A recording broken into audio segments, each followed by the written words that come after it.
Okay, thank you everyone for coming today, April 11th, 2023. Tonight we have honored guest Gary Osborne and Jim Penniston, and one of our founders, Grant Cameron, will be hosting for us tonight. And I will let the gentleman take over. Thank you very much. Grant? Oh, you want me to take? Okay. Good evening. Thank you for allowing me to have this honored guest tonight. Our guest tonight, our main guest is Jim Penniston. We'll start with him, and then we're going to move to Gary Osborne, who has helped Jim unravel a mystery that has started in 1980 in Rendlesham Forest mystery. I got interested in this case because of two reasons. One, and all this is a group from Manitoba, so most people in Manitoba will know about the Steve Michalek case that happened in Falcon Lake in May of 1967. And that was the case where Michalek was out prospecting. A UFO landed at a rock about 50 feet from him, and he wandered over, and the door opened up and he was trying to talk inside. He thought it was the Americans running some sort of secret program or whatever. He ended up getting burnt, and I actually have a piece of the rock where I'm one of 100 people that have actually been to the site. You have to go in by horseback. And when we were there, we were picking up pieces of the rock, and I figured, like, you know, the UFO may have actually, the foot may have actually been sitting right on this rock because it was sort of shattering. So that's important because everybody always, you'll hear now in the UFO community, if you get near a UFO, it's going to fry your brain, it's going to injure you or whatever. Well, Jim Penniston, his claim to fame is that he actually touched the craft, and he was actually around the craft for quite a few minutes. And so we're going to get into this story about what happened in 1980. And the other reason that I was interested in this story is because Jim told the story that when he touched the craft, he got this binary code message. And I have had a message to myself. This happened in February 26, 2012. And I call it like a download experience where something comes into your head and you know it's absolutely for real. You don't know where it's coming from. And so I was always interested in downloads. I actually wrote a book called Inspired, The Paranormal World of Creativity, where I looked at people who have downloads and people who get material. So I was very interested in Jim's message. I've always been interested in what they were trying to tell him. And that's where Gary Osborne comes in. And Gary is sort of the guy who does all the mathematics and deep work, and has sort of tried to unravel this. And I think he's actually got a couple of books. I don't know if they're out yet, but Jim Penniston's book, his first one was The Encounter at Rendlesham Forest, that was written with, I think with John Burroughs and with Nick Pope, correct? That's well, Nick wrote it. Yeah. Yeah. Okay. And then the book that you did, which is kind of a weird paranormal story, that you have the Rendlesham Enigma, which I got, you signed for me when we were in Laughlin. And it's a book that is just huge. It's like 700 some pages, and I have lost the book. I've been looking for it for months. And I always would quote people between 610. If you get the book, and I suggest you get this book because it has everything. Like Jim tried to put everything in there, like answer all the questions, be very detailed about how this all worked. I would always quote people. Now remember though that Gary wrote all the chapter endnotes. He wrote the epilogue. Yep. Gary is key to this whole thing. I mean, if it wasn't for him researching everything, I mean, from witness statements to that, it wouldn't be the book it is. I'll tell you that right now. Yeah. Yeah. But it is a very detailed book in terms of, if you want to know the real Rendlesham Forest story and the details, it's all there. And that's why it was so strange. You're sort of like you misplaced your 55-inch color TV. It's like, how could I misplace a book like that? I only, like, it's like just weird that it's there. And that's the Rendlesham Enigma. And I've had that book for years, and I've gone through it numerous times. And every time I want something authoritative, because that's one of the things that people will say. There's different versions of the Rendlesham story. There's all sorts of books that have been written, and I figured this is the best book there is in terms of detail and accuracy. And so welcome, Jim, and thank you for coming to our group here in Winnipeg. and talking to us about what is, I guess the Brits call it the Roswell case of the UK. It's the biggest story that ever happened there. And you were probably the main witness or one of the main witnesses that was involved. So maybe you can, for people who aren't familiar with what happened, you can sort of set the story as to what actually happened there and why this is so important. Well, I'll tell you just a little bit about the two bases. They're twin bases. They're separated like 3 miles apart. RAF Woodbridge, RAF Bentwaters. And between them, they had a total population of maybe 10,000 U.S. servicemen and civilians. We had the largest tactical fighter wing in the United States Air Force at the time. Now, we've had the largest tactical fighter wing ever. Okay, they haven't. It was the biggest. Even today, there's none that big.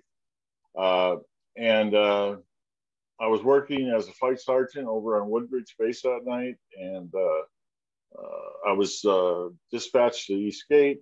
I met up with a couple of patrolmen. I took their information down, and they were saying that it landed in the forest, an object, and it looked like something on fire, so I called it on the direct line to CSC landline, and at the time we had like a status of forces agreement there. You couldn't go off base unless there's an emergency situation existed. And anyway, I got permission from the base commander, Colonel Conrad, to form a team and go off base. I did that. We encountered an object in the just inside the woods that was of unknown origin.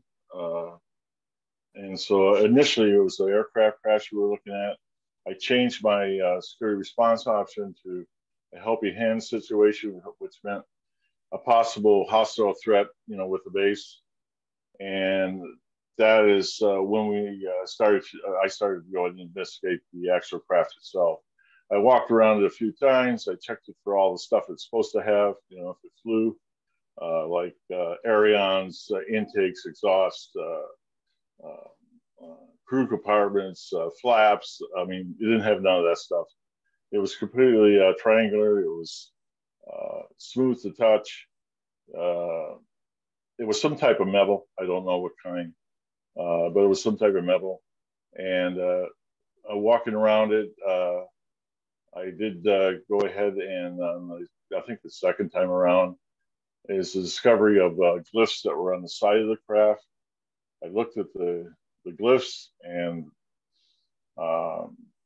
which was completely odd. They looked, even at the time, I said they looked more like pictorials, like Egyptian or something like that. And so I walked around again, kept notes. The radios weren't working. I'm leaving out a lot about the physical aspect of it, the bubble,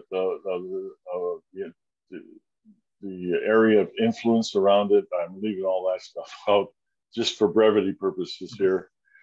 Then when I came back around, I was running my hand across the craft, which was warm to touch, but I later found out that's probably because of radiation. They said beta radiation, which don't last very long.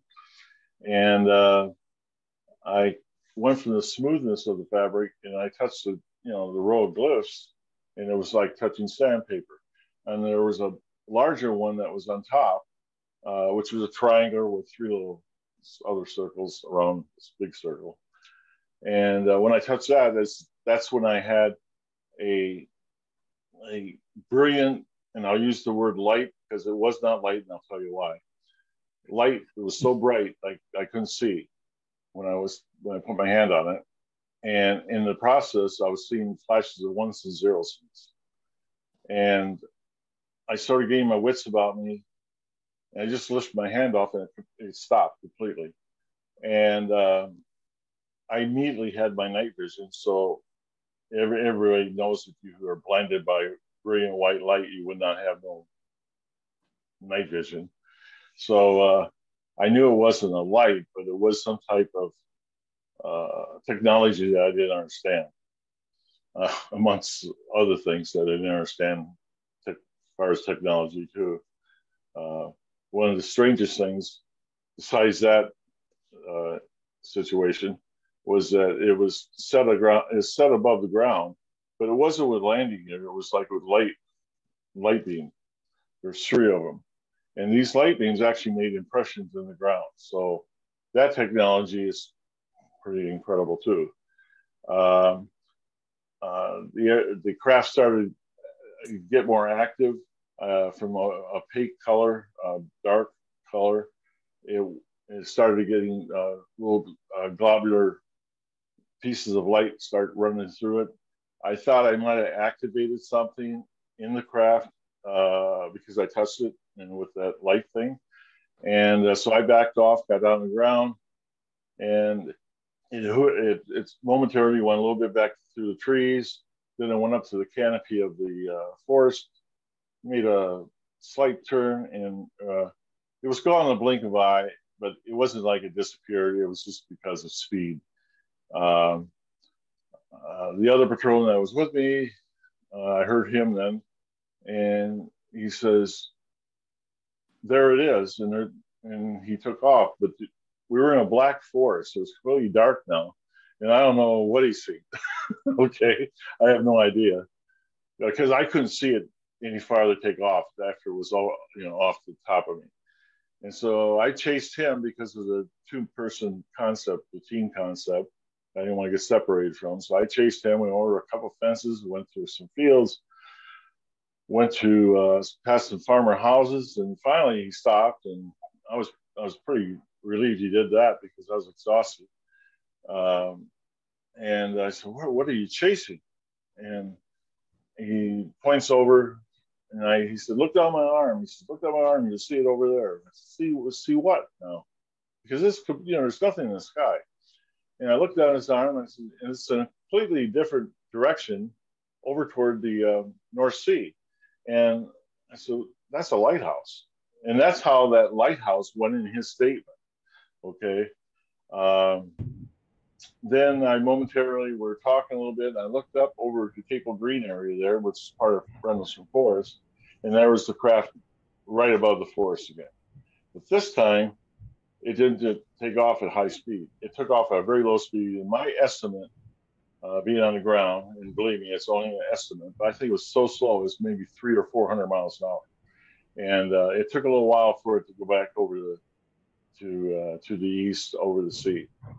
And that is the Rendlesham Forest incident. And there's a lot more to it, but I really put it all encapsulated it down into the actual event. Now there are 3 nights, right? This is the first night of the events, and there's more than one object, right? Not as far as I know. All I know is that the first night, the following morning, the morning of that, the base commander, Colonel Conrad, ordered Sergeant Nevels from Disaster Preparedness to go out and investigate that along with Lieutenant England. They went out sometime around noon, and they actually were checking the site for radiations, things like that, and looking for physical evidence. And they did an investigation. That investigation lasted until about 7 that night, and they came back in, and Colonel Conrad was at a party at Woodbridge at the Oak Club, and they went in and they seen Colonel Conrad then, and Conrad asked him, he says, "Well, do you think it warrants further investigation?" And he says, "Absolutely." So the whole thing that they were out there for was because of the first night, the early morning of the first contact. And so they went back out there, and that's when Colonel Halt went with them.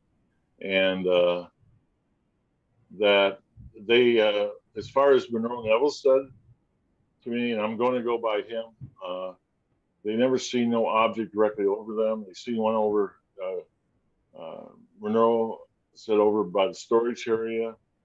And then he said there was at least 3 that were up in the sky. They were seeing lights in the sky at that time, but they were moving. And so that ran from the first day, or the first. So I went out there just before midnight. Then it went into the next day. Monroe Nevels went back out there up to the evening. And then that investigation on the second time out there ran into the third morning. So that's the exact time schedule. Okay.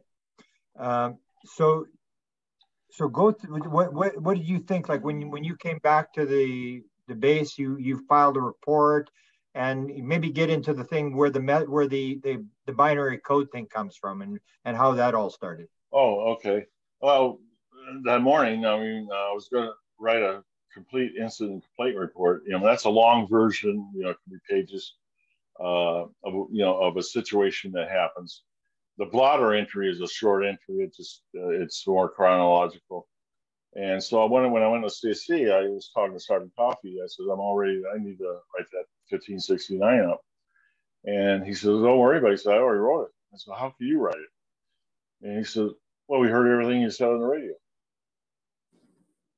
I couldn't receive them, but they heard me. And I went, oh, so I read the 1569. I said, that looks good to me.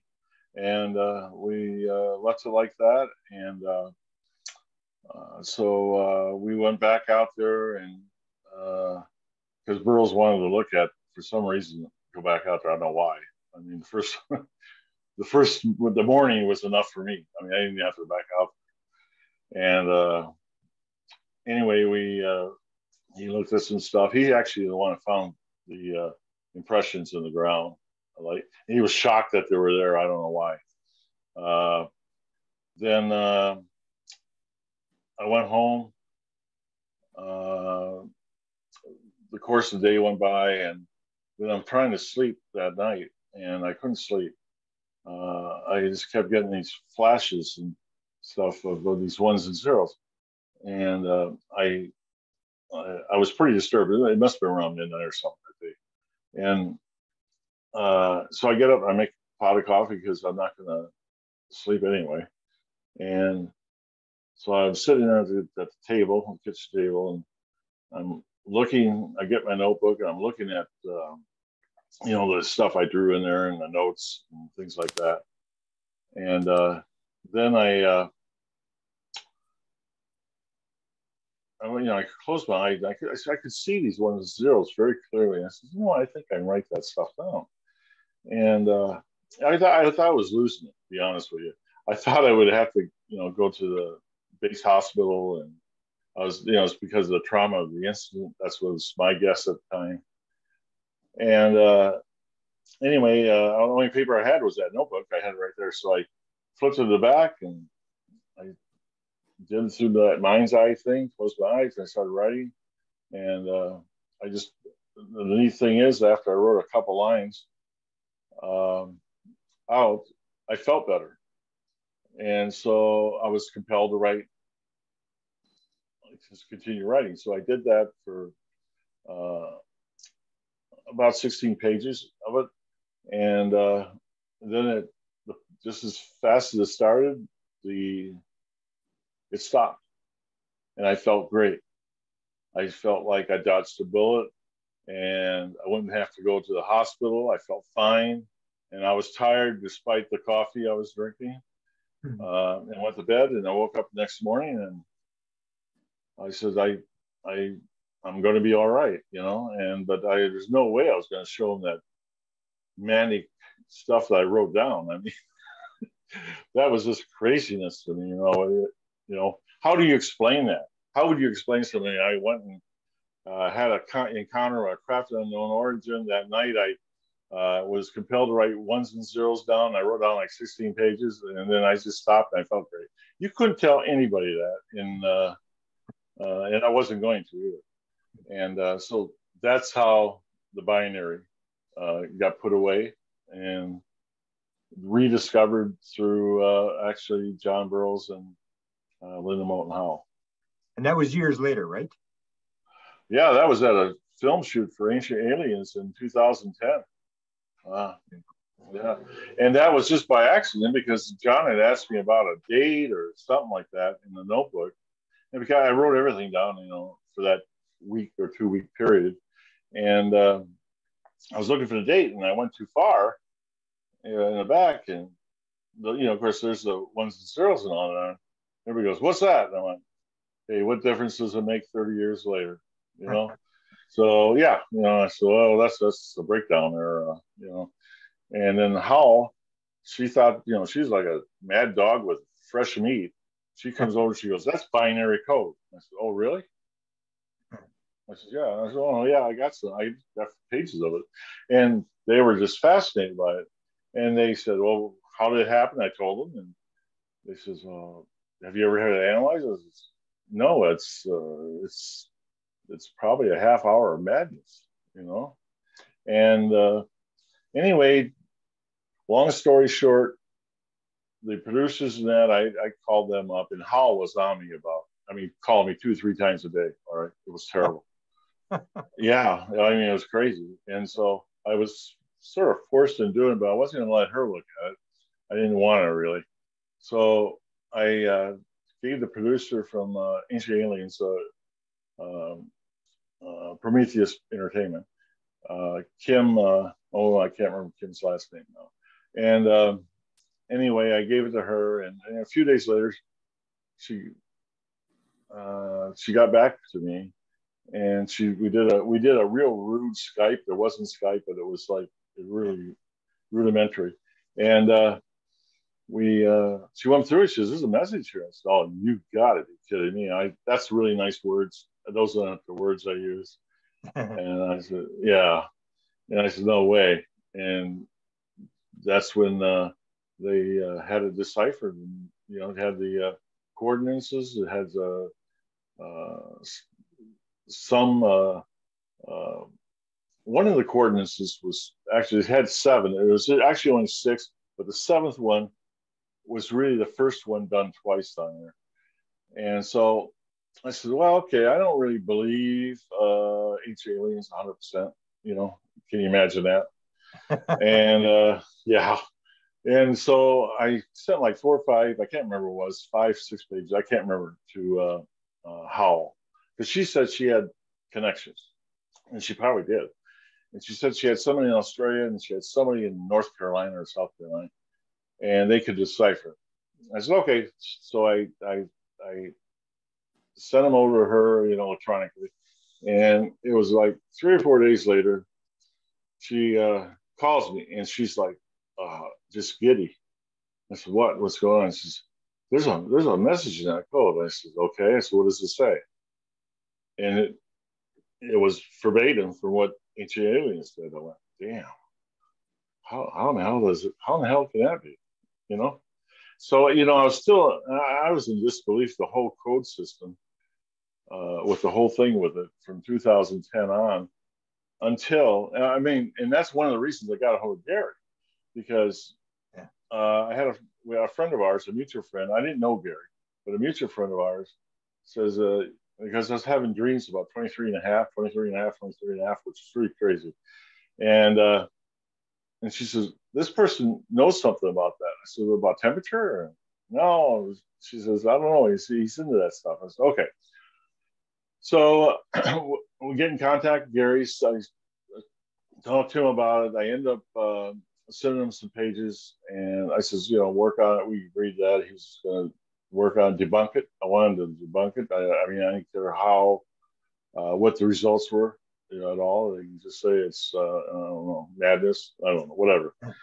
And that's what Gary did. I like Gary talk about that. But that was the beginning of it.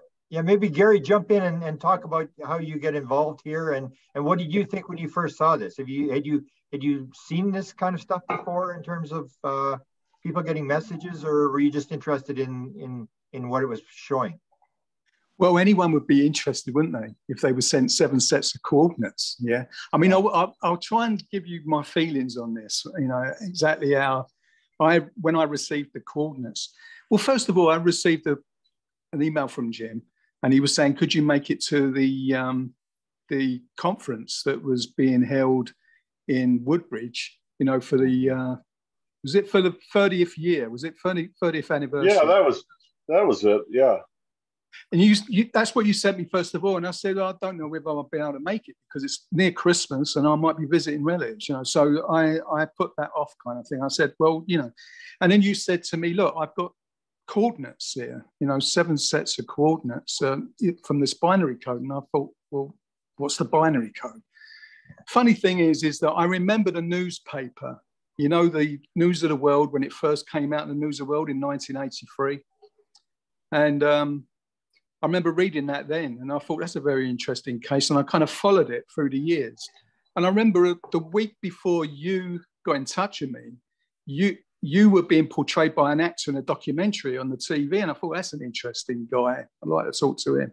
And then you got in touch with me out of the blue when you sent that email. So, and what I wanted to say is that I met Nick Pope by chance, right, in 1997 in a local pub of mine, which was on the River Wandle at this craft market, Merton Abbey Mills. And this pub was the William Morris on the river. And he walked in one night and I thought, I know that guy, the UFO magazine. Because I had my own experiences and I was reading these UFO magazines because I was doing research on my own experiences. So when I saw him, I thought, hey, he's walked into my reality. It's got it's like a synchronicity kind of thing. I need to go over and talk to him.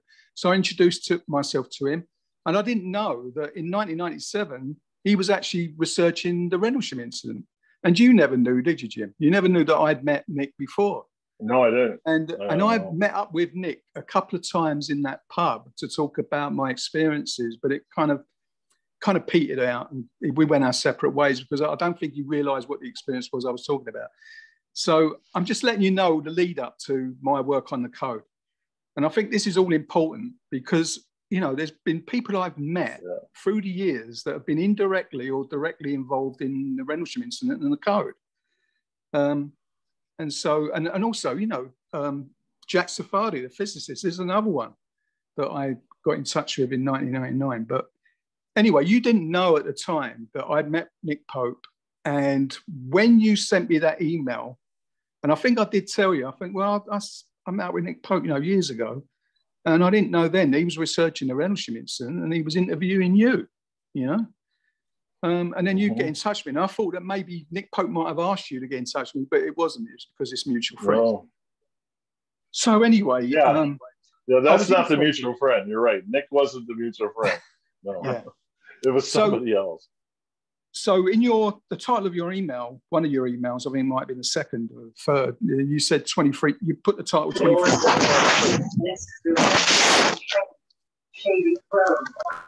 Hello? Hi. Everybody needs to mute. Muted a disturbance. Okay. I'll carry on. Yep, go ahead. Yep. Yeah. The title of Jim's email was 23.5 degrees. And I asked him, I said, why did you put that in your title? He said, because I had a dream about 23.5 and, you was mentioned in that, that you work on this or you've been doing research on this number. And he said, I thought it had something to do with the temperature on the planet. I said, no, it's the Earth's obliquity angle. It's tilted at 23.5 degrees in respect to the ecliptic plane of the sun. It's orbit around the sun.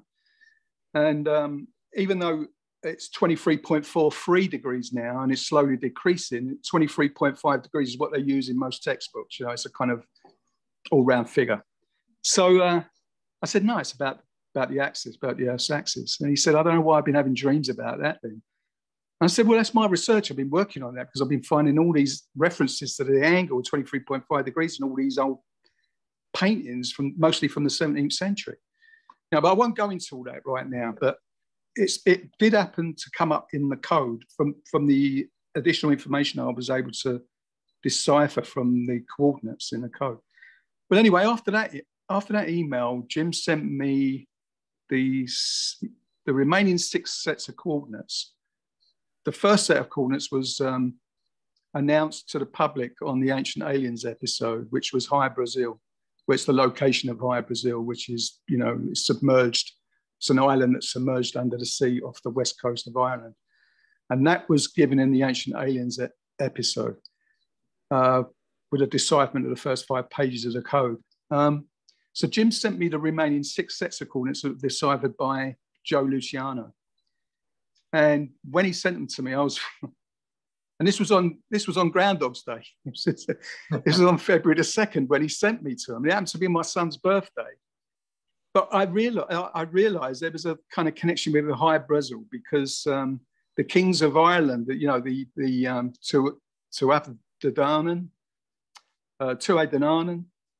who were the fairy folk of High Brazil, that date, the 2nd of February, was associated with their queen. So there's a kind of connection there with High Brazil, you know. Anyway, I found all that out later. But anyway, he sent me those 6 sets coordinates, and it was just really dramatic watching the cursor move to all these ancient sites around the globe using Google Earth Pro. And they were mostly sites that had pyramids or like a sacred mount, you know, like at Taishan in China. And there's the Nazca coordinates. One of them is Nazca.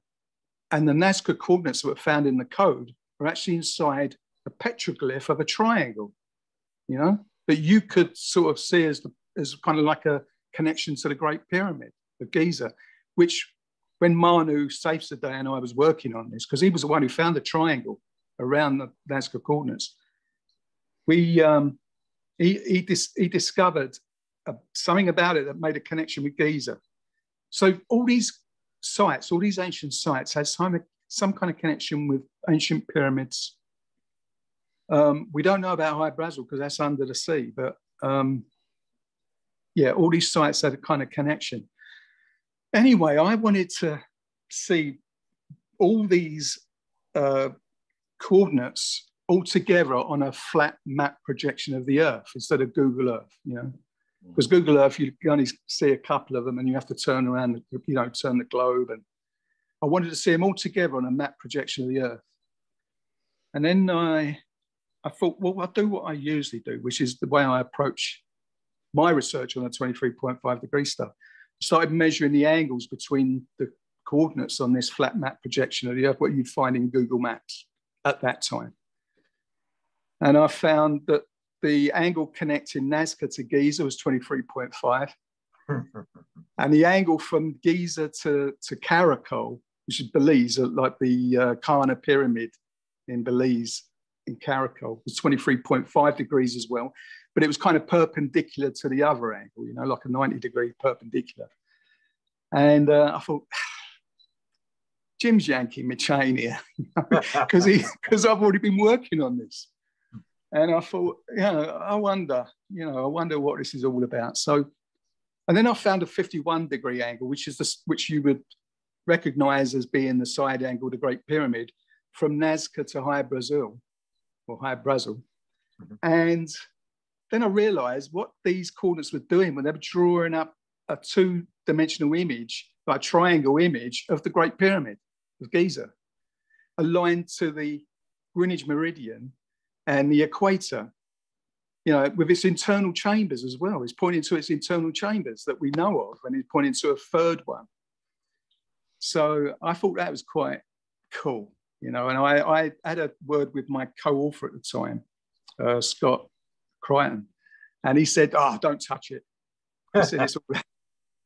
So then I thought to myself, no, because the way all this was coming together, it was kind of complicated, you know.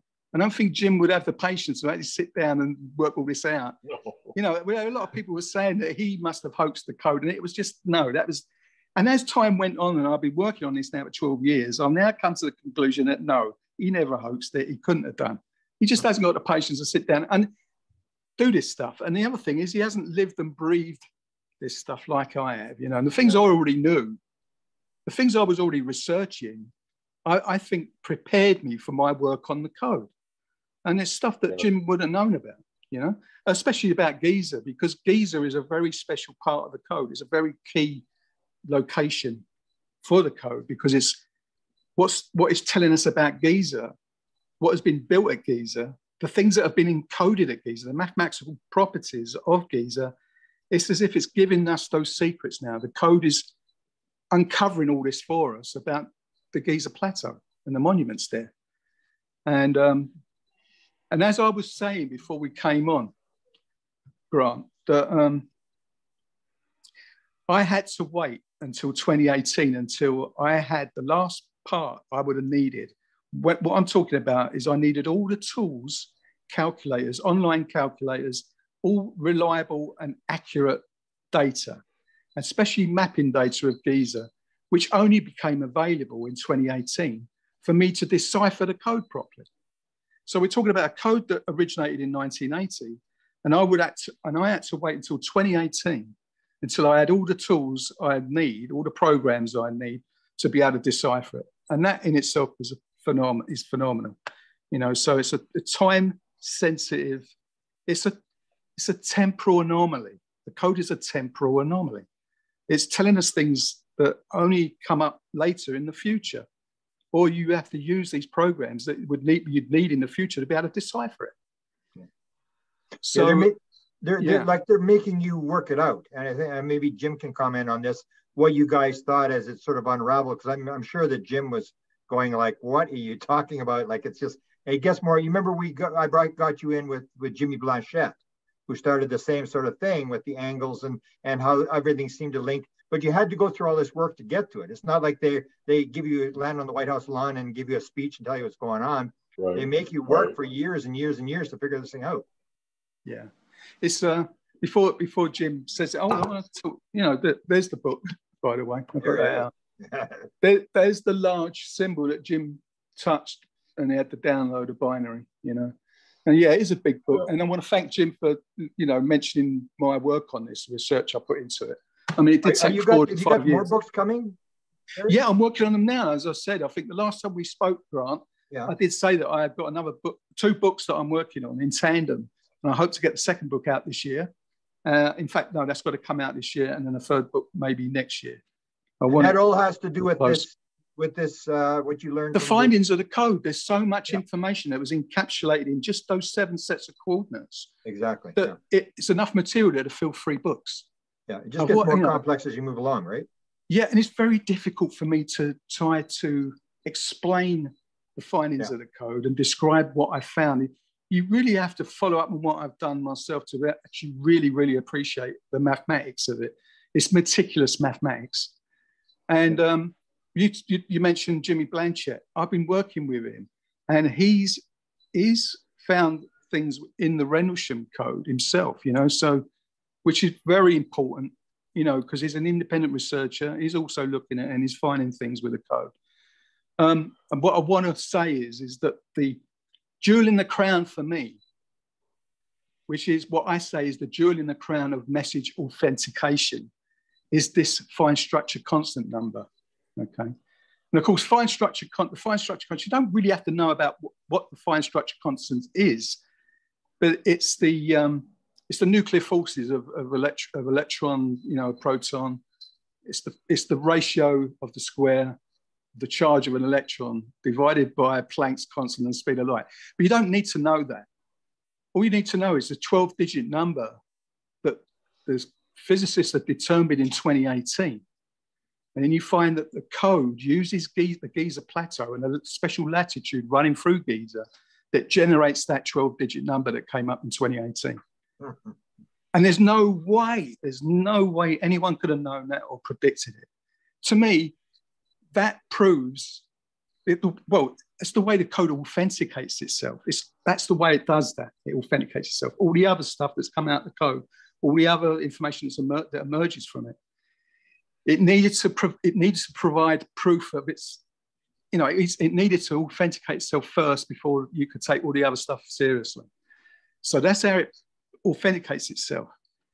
But if it's proven itself that way, then it's also proven that something extraordinary happened at Rendlesham, that something paranormal happened at Rendlesham, which was, and who was it? We were talking the other day. Rob Neeland, a friend of mine, Rob Neeland, who's also a friend of mine who saves today. He said this is an extra temporal event, not an extra terrestrial event. It's more of an extra temporal event. It's, you know, the code, the way it authenticates itself, it's a time anomaly. So whoever devised the code, all I can say is, and I can't say it's extraterrestrial, all I can say is it's an advanced intelligence that is not confined to the laws of our temporal or spatial reality. That's all I can say about it. And the synchronicities of you two guys joining up, do you think that was part of it? In terms of, Yeah, I do. You're part of this, you got dragged in by them or whoever they are? Manu Safesadeh, Jimmy Blanchett, Rob Nealon now, another guy who's been working with Manu at Giza.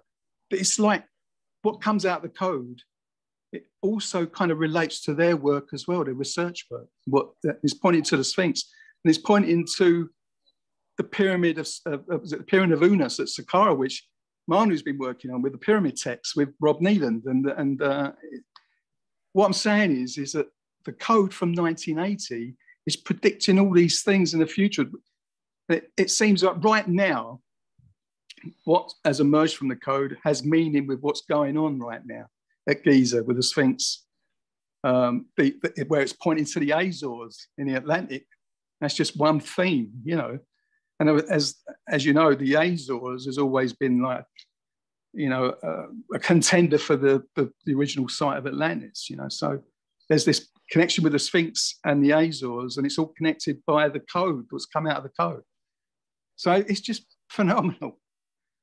It's just phenomenal. It is.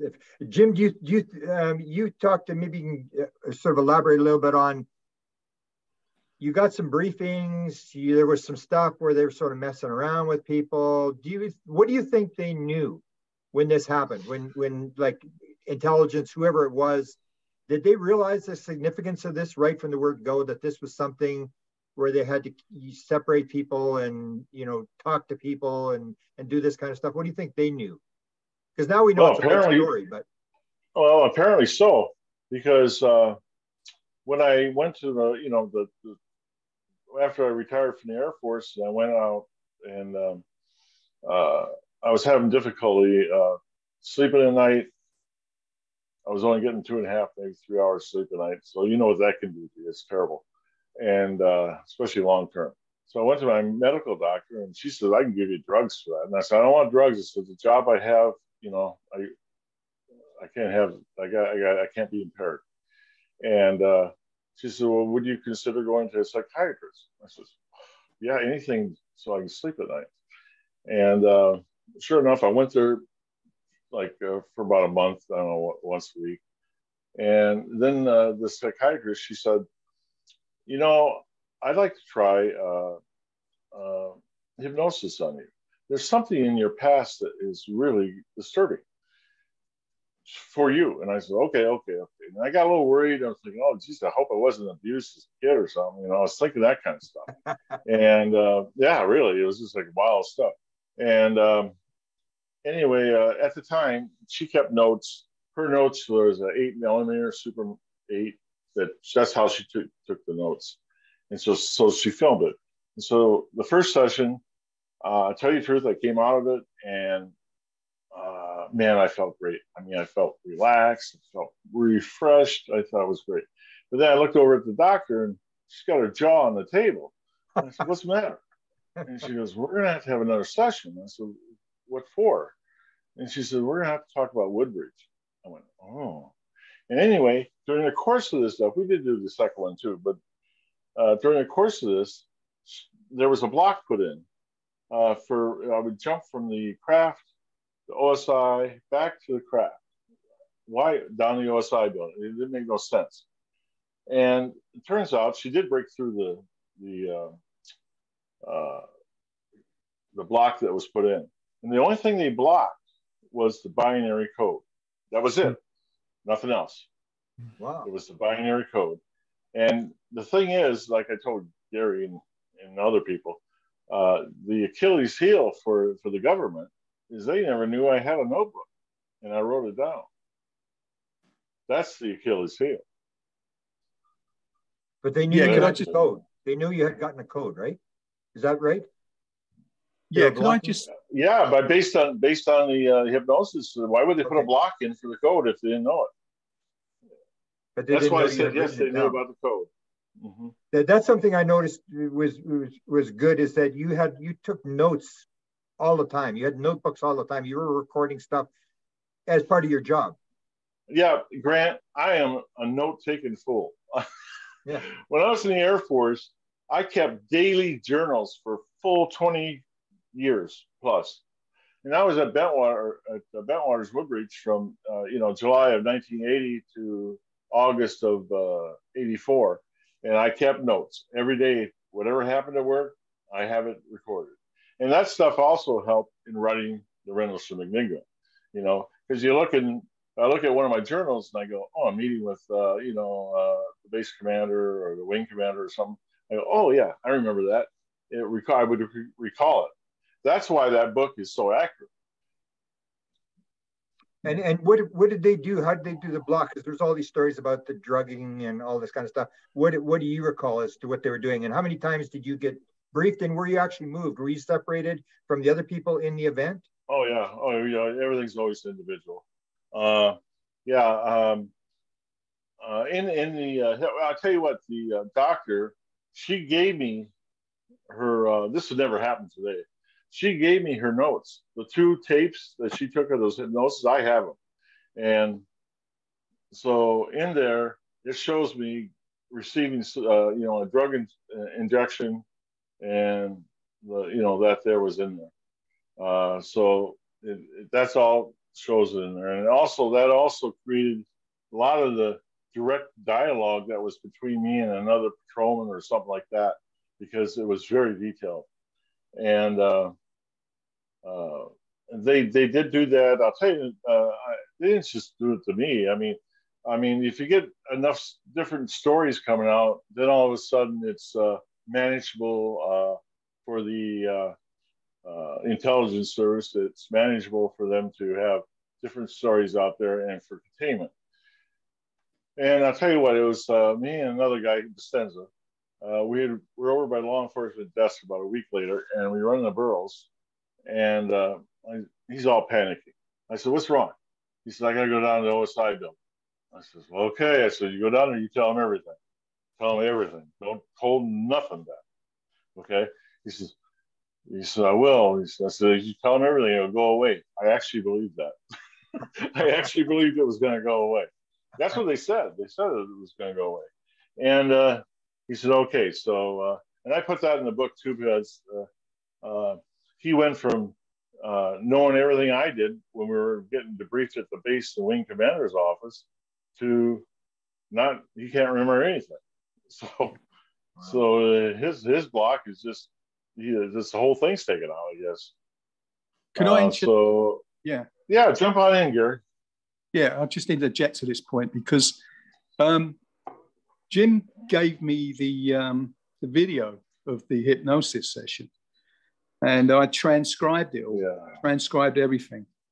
And Jim hadn't really seen it because he didn't want to watch it because he had trauma from it all. So he could only. I tried 1,000 times, didn't I, Gary? I'd watch 30 seconds of it. I couldn't watch anymore. I mean, I tried 1,000 times, couldn't do it. So I just gave him to you. Yeah, so I transcribed it, and then I got Jim on Skype, and I read it all out to him. What they did was they put a block on his memory of the actual point where he touches the glyph, and he has a download a binary code, which he calls symbols in his mind, symbols, ones and zeros. And you see that they put a block on that, and the next thing he knows is John Burroughs getting up behind him. Yeah, and then the craft moving back and going to take off. So all that part where he's actually having a download a binary code, they blocked it. And they blocked it with a nursery rhyme, Mary Had a Little Lamb. So every time Jim tried to remember that part of the incident, of his, encounter with the craft, he would hear somebody, a male, reciting this nursery rhyme. And he couldn't get through the block. And it was the hypnotist who removed that block, you see? And it all came out with what I was able to transcribe from the video. And I told Jim, and he was, wow, because he wouldn't ever watch it. I did say that, didn't I? You was actually really emotionally affected by it, wasn't you, when we were talking about it? When I was it bothers me right now you talking about it. And there was all these points made during the hypnosis session where he's talking about Burroughs and his feelings about what he was actually experiencing at the time. And it was all there in the hypnosis. And so we thought we'd put a chapter in the book about the hypnosis alone, you know. And that is really, a lot of people who read the book say that's really fascinating, that part, you know, because it's like something out of MK Ultra. Well, that's what makes me wonder. They must have known right from the word go that this was not just any UFO sighting. They must have realized this was something significant. And that's why all these people, and maybe you can comment on the other thing that partly interested me most in the book was when you get confronted by Kit Green, who was formerly the head of the Weird Desk at the CIA, and he wants your DNA and he wants to do an MRI on you, and he comes to see you and he offers you full disability, the whole thing, as if they know something and you're this key guy and you didn't buckle. You Burroughs went for it, but you didn't go for it. Maybe elaborate. I know I tell you, Grant. We talked about this. I think that was within that 4 hours we talked about in November.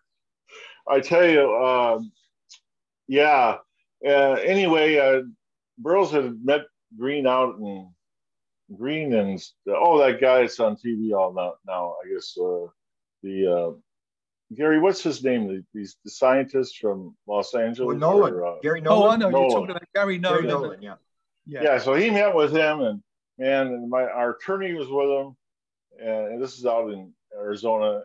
I wasn't there, and I'm going by what the attorney told me.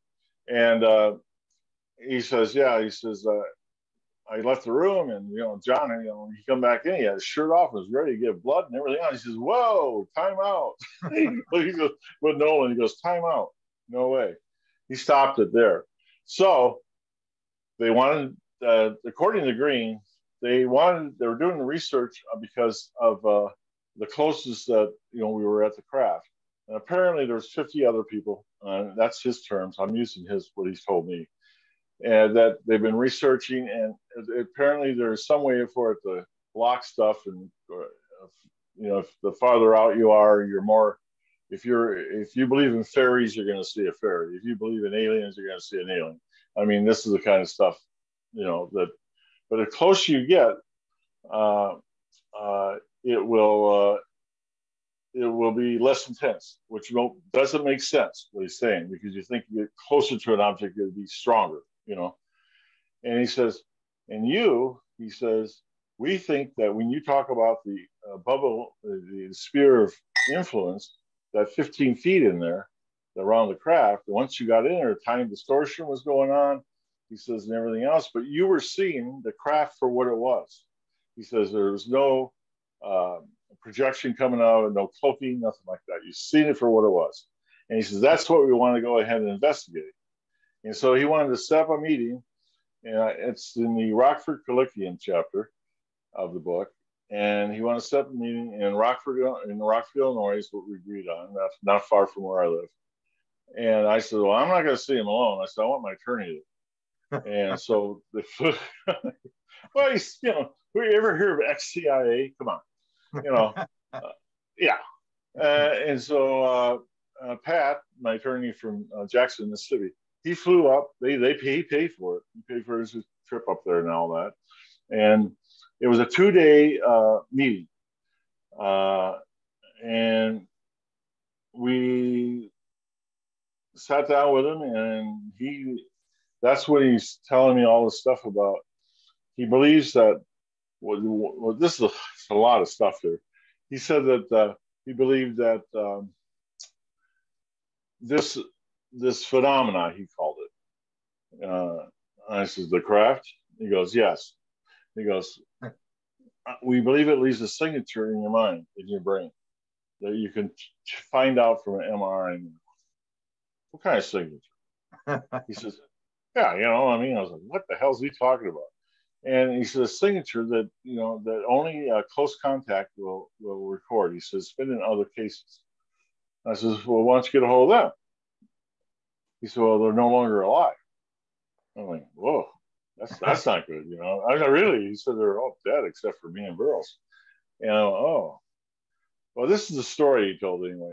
So he wanted me to get an MRI, and he says, I want to have your DNA thoroughly checked with that Nolan at Stanford. Yeah. And I said, well, I don't know. I was really hesitant. He says, hey, he says, we'll give you full-time disability, he says, for the VA. I went, what? I says, I don't need VA disability. What the hell? You know, there's people out there that actually need it, you know, missing limbs and brain injuries and all that stuff. And I said, I'll think about it. I never got back to them. There's just no way I was going to do that. But first of all, it's fraud. And second, it's dishonest. And there's nothing free in the world, Grant. If he's saying he wants to do something for me, guess what? It's not free. There's going to be payback of some kind coming down the road. And that would actually mean you're bought and paid for, you know, at that point in time. And I think that's how they talk. And I'll tell you what, I did talk to one of the other people that Green was on back in '69. That I talked to Jack Safari about it. I talked to Putnam, is it? Put off? Him. Yeah, that's it. And I talked to them, of the internet, and they're saying, you know, you might want to stay away from Green. You know? Wow. Yeah. That's exactly what Putnam was. That's what he said. Wow. He says he's different, and he left it like that. So I think that the indication I got that maybe he wasn't a former CIA, maybe he's still on payroll. You know, I mean, why have this meeting all these years later and want to talk about this stuff now? You know, he did try to buy me though. Because there's rumors about all sorts of people they wanted their DNA, like Whitley and Chris Bledsoe, and there was all these stories that they had this. I think he told you there was 8 guys working on it, right? There was 8 guys working for the. That's DOD. right. You asked him, "Are you working for the government? Are you a contractor?" You confronted him, right? Yeah, he said he's a contractor. Yeah, 8 of them. Yeah, the 8 of them. They're working, and they work for Bigelow Industries. That's what he said. Yeah, and they're doing this injury. That's what makes me wonder, like how much they really know. Because I heard the story. Burroughs tells the story that Kit Green came and told him to do a certain type of yoga and a certain type of meditation. And I said, "Did you do it?" And he said, "Yeah." And he said, "Did it make it better?" And he went, "Yeah." And it's like, and I said, "Well, where do they get this stuff from?" It's almost like they're working behind the scenes. That's why I always wondered about the Rendlesham, that they seem to know right from the word go that this was a big time case. This is not just a UFO sighting. And like the Germany guys came in. Is that true that where they come in and get the stuff, where they fly in from Germany and all that kind of stuff? It's almost like everybody descended on the base to try to shut this thing down. And one of the things that was confirmed about that, I mean, they did fly a 4-star general flew in. I mean, he's got better things to do than do errands. You know what I mean? And anyway, so when Colonel Highbush took over, it's just another chapter in the book. He's my lifeline. He's my safety line. The Air Force gave me him. He replaced Major Zickler as a squadron commander. Get this, a full colonel replaced a squadron commander that's a major. Wow. What's the purpose behind that, right? And I'm there like 2 days. He's there like 2 days after Zickler leaves that. And I get a call, and I'm working on plans and programs for the squadron, writing defense plans, stuff like that. And that's where they moved me. I just seen Watchman Bear there. And anyway, I get a call from them, and the new squadron commander, Colonel Highbush, wants to see me. So I'm thinking he wants a briefing on like 4102, some defense plan, this, that, the other, you know. So I go on down there, man. He shuts the door. He says, "Hey, you want a cup of coffee?" I went, "What?" And he gets a cup of coffee, and he says, "I'm Chuck Highbush." I go, "Okay, sir." He says, "I was working at the Pentagon before I came here." He says, "I worked for Security Police Intelligence." He says, "I read your statement." The key thing about that is that one, the 4-page statement I wrote that hasn't been made public, he said he read it, and that means it went to the Pentagon. And the other thing, he said that and there's, you know, he says, "I'm here." He says, "I'm going to be your lifeline. Anytime you have problems, issues, or anything like that with this incident, I want you to come back to me." So I did that for the next 10 years. Okay. We went to different assignments. He got promoted to Chief of Security Police Europe. And still, he'd show up at the base, we'd talk. I show up at the headquarters and go talk to him. We'd, do a cup of coffee and he asked how things going. And so our contact remained like that. And so the Air Force never left us high and dry. They took care of us. At least they took care of me. Okay. Did the phenomena? Did I answer your question, Grant? I get going. Yeah. Sometimes it's always this. I always try to figure out like what's going on behind the scenes, and like, did this thing follow you? Like, are you still? Is it still part of your life? Because you hear like with experiencers that stuff keeps going on. I know Gary's came in, and there's a new chapter being written there that sort of elaborates what you started. But in terms of whether the military is still interested in you, or whether you yourself still have experiences where the phenomena is still interacting with you. Okay, I still have bad dreams. I still have that. So Rendlesham happened 2 nights ago for me. Oh, wow. You're okay. Yeah. Even though I'm still on medication, they're a lot better now. So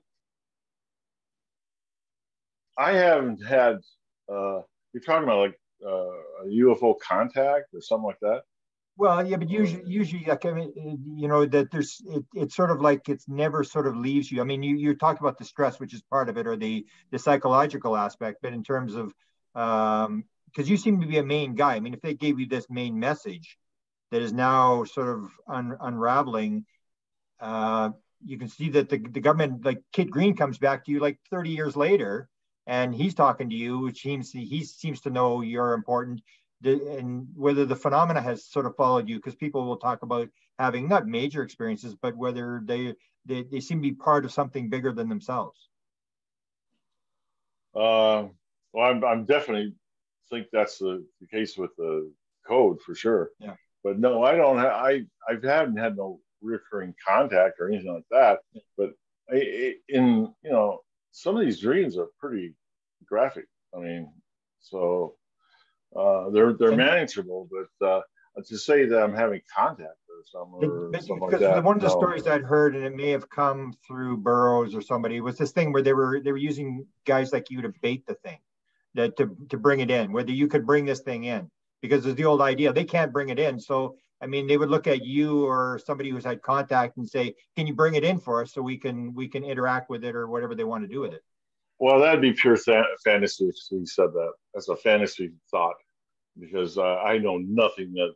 First of all, the technology with this craft is nothing that we can even replicate today. So, no, it's the blind leading the blind. As far as, and we talked about, there's so much disinformation going out there that, the government's really good at this stuff. I mean, most of this, I would say 99.9% from the Pentagon is all a false flag operation. That's all false flag. With the Navy and all that other stuff, false flag operation. And with ATIP, that's false flag. The hearings in Washington, I'm going to tell you what, and you know this too, Grant, there's nothing that you're going to find out any new stuff that's unclassified. That's not going to happen. Yeah. Okay. When they're doing like testimony in Congress, believe me, it's just general mumble, false flag stuff. Because the real core of the stuff is still classified top secret or whatever, so that's the stuff that's being, the disinformation that's going on. Do you think they've been able to unravel anything in terms of, like, when Kit Green comes and tells you about this thing about the brain, how much do you think they have unraveled, or do you think they're basically walking around in the dark? Yeah. No, Green. They're looking at how do you do interdimensional travel? How do you do time travel? That's what they want, the goal. Can you imagine that if that was discovered? Oh my God, how powerful would you be? Yeah. Oh, that was what Green said. Whether it's true, I don't know, but that's what he said. And the whole 2 days with Green was shocking. Okay, I mean, I get with the attorney at night, we'd have like dinner or something like that. wow, can you believe today? And he went, no, I don't believe today. I says, wow, where do we start? I mean, it was mind blowing. And, but I could see if you're a weak person, you could probably get led into anything they were saying, I guess. And you got him pretty frustrated at times. He was pretty upset with you that you weren't playing. He got mad. He got so mad that the first day he got mad at me. We were having lunch. We hadn't even started yet, and he says, "I flew all the way in here from wherever, Detroit. I don't know where he's from." And he says, now he says you don't want to answer. And I says, "Hey," I says, "I drove 30 miles here." I said, "I don't care. I'll leave. I don't give a shit." That's what I told him. I don't care. We don't do the interview. Like I don't care. And he was like, then all of a sudden he calms down. Well, he says, we got to have some rules. There's no rules. There's no rules. I'm not no kid. Don't give me no rules. I mean, I'll follow laws and stuff like that, but not from Kid Green. No rules. Yeah. I mean, I suppose if you're a weak-minded person, you could get drug into and all that crap he was giving me. I'm trying to keep it clean here. Yeah, and you were out by then. You were out of the military by then, right? When yeah, yeah, that was. Let's see, when did I have that? I can't remember exactly. Gary, when was that? Was it 11 or October? When you retired? When you retired? No. When we talking to Green. When I talking to Green, when was that exactly? You recall that date? Yeah, it was in 2012, I think. Yeah, I think so. Yeah. 12 was it? Yeah. Okay. Yeah, so it was pretty frustrating for him, and but he Green he kept coming back though, and he wanted to. It turned out that he stopped asking me a lot of questions, and that's when it turned to he was telling me information. Whether it was all true, I do not know, but he was telling me his information rather than getting information from me. It's funny. I just want to interject here again. A lot of my earlier research was what I later found out. What Kit Green and Gary Nolan were working on. With the parts of the brain that, that you have this experience, which I call the hypnagogic state. I'd say it's the hypnagogic state. I think that's the open sesame to all paranormal mystical experiences. What Colin Wilson said, and that was my earlier research, and you'll know that what's doing the rounds on the internet is this kind of superimposition of the Eye of Horus on the brain. That was my insight years ago. Wow. And then I realized, that's my insight. That's what I came up with. I was the first one to come up with that. And then people run with it and it's all over the internet and they don't know who the source of that is. But I've been on Magical Egypt series with Chance Gardner and they showcase that discovery of mine, or what I'd say my insight. And that came after my experience. But I was into all that research before I got involved in the code, and about ancient Egypt and about the shamanism, those hypnagogic state experiences, because I had what I would consider an enlightenment experience in '93. So that's why I was into all that. And I was really researching about my own experience or trying to find out more about it. Didn't we talk to you about your experience? Talk about that experience. I think we asked you about that before. It was kind of a weird. Yeah, because I'm just a normal guy from Peckham, southeast London, a working class guy. I went to normal ordinary school. Although it was quite, how can I put it? The school I went to was a grammar school anyway, but. I left before I took any exams or anything. I went straight into working with my dad on, screen printing and that. So it's funny because the environment I grew up in was not conducive to the kind of experience I had. Yeah.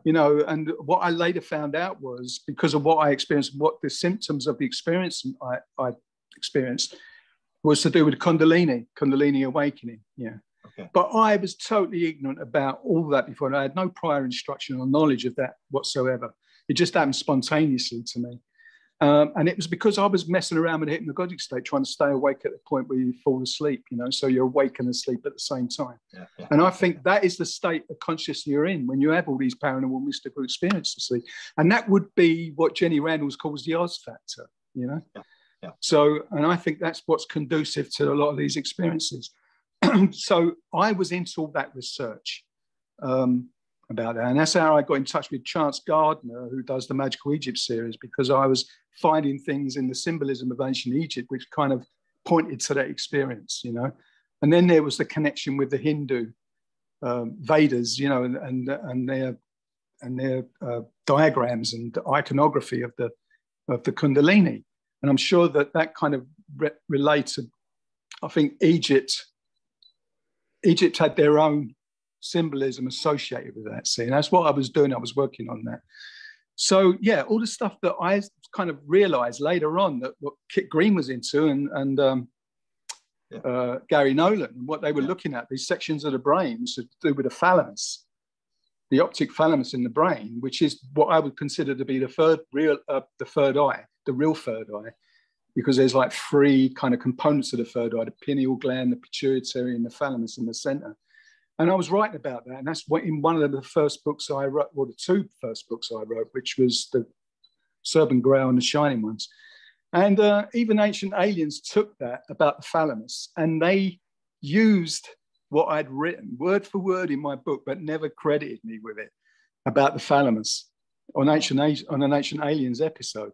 So I thought, yeah, I'm just not getting a recognition here. You know, it's like all these people are taking my work and things I found out I was working on 20 years ago. So yeah, I was into all that before I found out that Kit Green and Gary Nolan, and who else was it? Was it Colin Kelleher and Al Putoff, and they were all on that team. Yeah. And of course, you know, I was already involved with Jack Safadi from 1999, and the people he was involved with, Al Putoff and that, and Colin Wilson was one of my friends. So, yeah, I mean, I was working on all that before, and I understood the processes. So it's strange now that they got involved with Jim, you know, and they were working on this stuff because it kind of all connected together. Yeah, and I think that what I was working on at the time was all in preparation for me working on the code. But what I want to really say, and I need to emphasize this point, is that the code is mathematical. And you can't get any more objective than mathematics. You know, it goes beyond all our subjective beliefs, opinions, views. You know, we can be talking about all these UFO cases, but there's no real proof. But with this code, there is mathematical proof that it predicts a 12-digit number that came up 38 years later. And there's no way anyone could have known that or predicted it. And to me, that is proof of contact. It's proof of some intelligence that was able to devise this code to show us that it was actually a demonstration of retrocausality.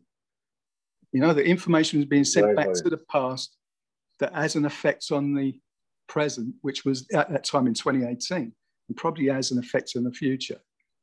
So that's the bottom line. What do you think the bottom line of the code? Where's this all headed? If you're going to look, say, in terms of what's important about this for humanity, what's this all about? I think the exploration of humanity is all these sites, the coordinate sites. And you see the fine structure constant number, the 12-digit fine structure constant number, that was only the way it authenticates itself. I don't know whether there's any further significance of that, but it could be because of the phi ratio, because the pyramids are positioned at Giza to the phi ratio. And this golden cut latitude divides the distance between the two furthest pyramids, into the phi proportions of 1 and 0.618. Then that golden cut latitude and the numbers in that golden cut latitude is what, you know, generates the fine structure constant number, 12 digits. Because the fine structure constant is embedded in the phi ratio, that there might be, and this is something I was working with Jimmy Blanchett on, there might be a relationship between the fine structure constant, the nuclear fine structure constant, and the phi ratio. And it's got something to do with vortexual physics. something to do with the vortex, because they're now finding out that the fine structure constant is a ratio between the nucleus of a subatomic particle and the surface, but it's all a vortex. You see, that the center of a subatomic particle at zero is the vanishing point of the phi ratio spiral, that golden spiral. So it's all related to vortex physics. And I'm thinking that there might be some kind of connection with time, with breaking the time barrier there. And it's all kind of encoded at Giza. Yeah, Gary, what about that the code, it could only, you have to use a code from 1980 or else none of this works. Yeah, and that's another thing, Grant. I wanted to say that, and I think we did talk about this before when when I was in an interview with you before. 1980 is the only year in the whole timeline of history. 1980 was the only year that this demonstration of retrocausality with this prediction of the 12-digit number could only have been implemented. Only in 1980, because if you take the numbers in the Golden Cut latitude in 1979, it wouldn't produce the same 12-digit number. If you took the Golden Cut latitude numbers in 1981, it still wouldn't produce the same 12-digit number. So 1980 was the only year that this demonstration of retrocausality could be implemented. And that's the reason why I think the Rendlesham incident happened in 1980. And the funny thing is, it happened on Boxing Day and around Christmas time, as if it was a Christmas gift to mankind, to humanity. So, yeah. So are you. I mean, this thing would not have unraveled unless it had been you coming in. Is almost, that's where the connection between you and Jim is, that you're part of the story as well to unravel this thing. That when I listen to these lectures that Jimmy Blanchette does, when you're finished, your mouth is hanging open. You just can't believe how exact this is. And yet you need someone like you and like Jimmy and like the Jim to get the code to unravel this. And people think they're going to land on the White House lawn and tell us stuff from some planet. And you start to realize it's this very complex thing where they make you go through 500 hoops and mathematics. And then you figure it out for yourself and you go, oh, and it's basically telling you how reality actually works. But they're not telling you through a lecture. They're making you figure it out. You hit the nail on the head. The only way anything's going to be proven is through mathematics, because you can't refute it. You cannot pull apart the fact that 2 + 2 = 4. You can't pull that apart. It's a fact. So when something is proven with mathematics, you've got to accept it. And I think that the code is the way it's telling us that there is a phenomenon. We know there's a phenomenon, but this code actually proves it through mathematics, that there was a message that was, was contact. And also Carl Sagan said, he said, what would make us sit up and take notice is if the phi structure constant was part of a message that was sent from an high intelligence or extraterrestrial intelligence. If the phi structure constant was in the message somehow, then that would be worthy of considerable attention. That's what he said in a book in 1982, I think. And if you look at his movie Contact, it's almost what you guys have done. Is the contact is they get this sort of a mathematical thing that they got to put the puzzle together, and they're sitting there, and it's this very complex puzzle. So I'm almost like, you think, did Sagan know about this? Did he have an insight? Because it's almost your story. People watch the movie Contact. This is what's going on here. Yeah, but there's another thing, Grant. There's another thing that we're missing here, and this is something else is important. There was a movie called UFO with Gillian Anderson and David Strathairn. Remember that in 19, and it was actually in 2018. It was actually, it came out in 2018, which was when the fine structure constant number was predicted by the code, in 2018. And the UFO movie, it features a binary code message that has the fine structure constant in it. That's where you got to wonder what's going on. Yeah. It's just. Yeah, also, Grant, now I think that there's, you don't need to have your DNA checked and you don't need all this other stuff. But there is actual contact, because if they want to have contact, you're going to have contact. If you don't, if they're in control on this. And so even going back to you in 2012, when you had this awakening of this contact, and that's what I'll call it, you were having communication at that point. There are people, I think, all over the world. I think the ideal situation, if we could have all those people in the same room, Yeah. just put them all in the same room, and then we can talk. You know, because I think there's pieces being done. You know. Yeah.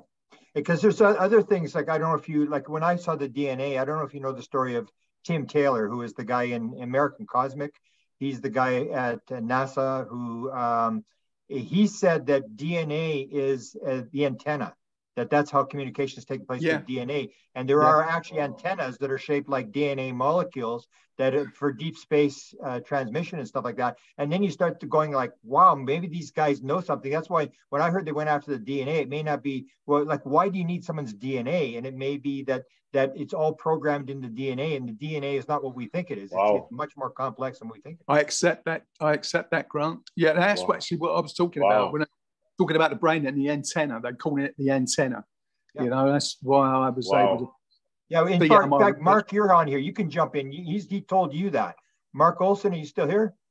What did Tim Taylor tell you about hair and about the DNA, about in terms of contact and the deep space thing? When they did the implants, it was the 150 whatever the frequency was, and it's the same as the deep space transmissions. But Mark, are you here?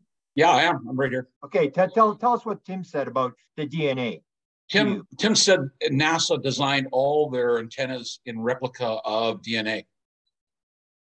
Yeah. So and if you'll think about these super spiral antennas, if you've seen them before, you know, when he said it, it made all kinds of sense. And then you think, if our DNA is a receptor or an antenna, obviously maybe that's how our intuition works. That's how our interconnectivity works. Telepathy through thought, through energy, which is what we are. So that's, Tim was very interesting. And that was, I remember, Grant, you and I having that discussion with him, and he definitely was on that track of DNA being an antenna as well, right? He told you about hair being an antenna. Yeah. Yeah. So then you wonder, like, where is he getting this from? Because he's sort of like an insider. And then when I hear they're going after the DNA, I go like, what is it connected to what Tim Taylor was talking about? And that's why I always wonder, like, what do these guys know? Do they have some insight as to what's going on? I'm sure, I agree with you, Jim, that there's no way this is never going to be discussed publicly. It's all classified, top secret. And as Eric Walker, the guy at Penn State University, told us, he said, you're just curious, admit it. He said, we're never going to tell you. Why would we change the rules? Why would you change the regulations and rules to satisfy your curiosity? Answer that for me. They're never going. There's no way. I mean, they're into space travel and weapons and whatever they're going to get out. It's just curiosity. That's all we want to know, is like, what's really going on, and they could care less what we think about it. No, agree. Yeah. So that I want to say something else. You know, when I was talking about the superimposition of the Eye of Horus, the ancient Egyptian Eye of Horus symbolism on the brain, I was actually vindicated in my research on that, or my insight into it, because 5 neuroscientists or neuro doctors, surgeons from, was it Johns Hopkins University? They wrote a paper saying that the Eye of Horus symbolism, the ancient Eye of Horus symbolism, does certain sections of the Eye of Horus symbolism, they coincide with certain parts of the brain: the thalamus, the pituitary gland, the pineal, the corpus callosum of the brain. And it was a paper written by these 5 neurosurgeons, okay? And that was in, I think it was 2015.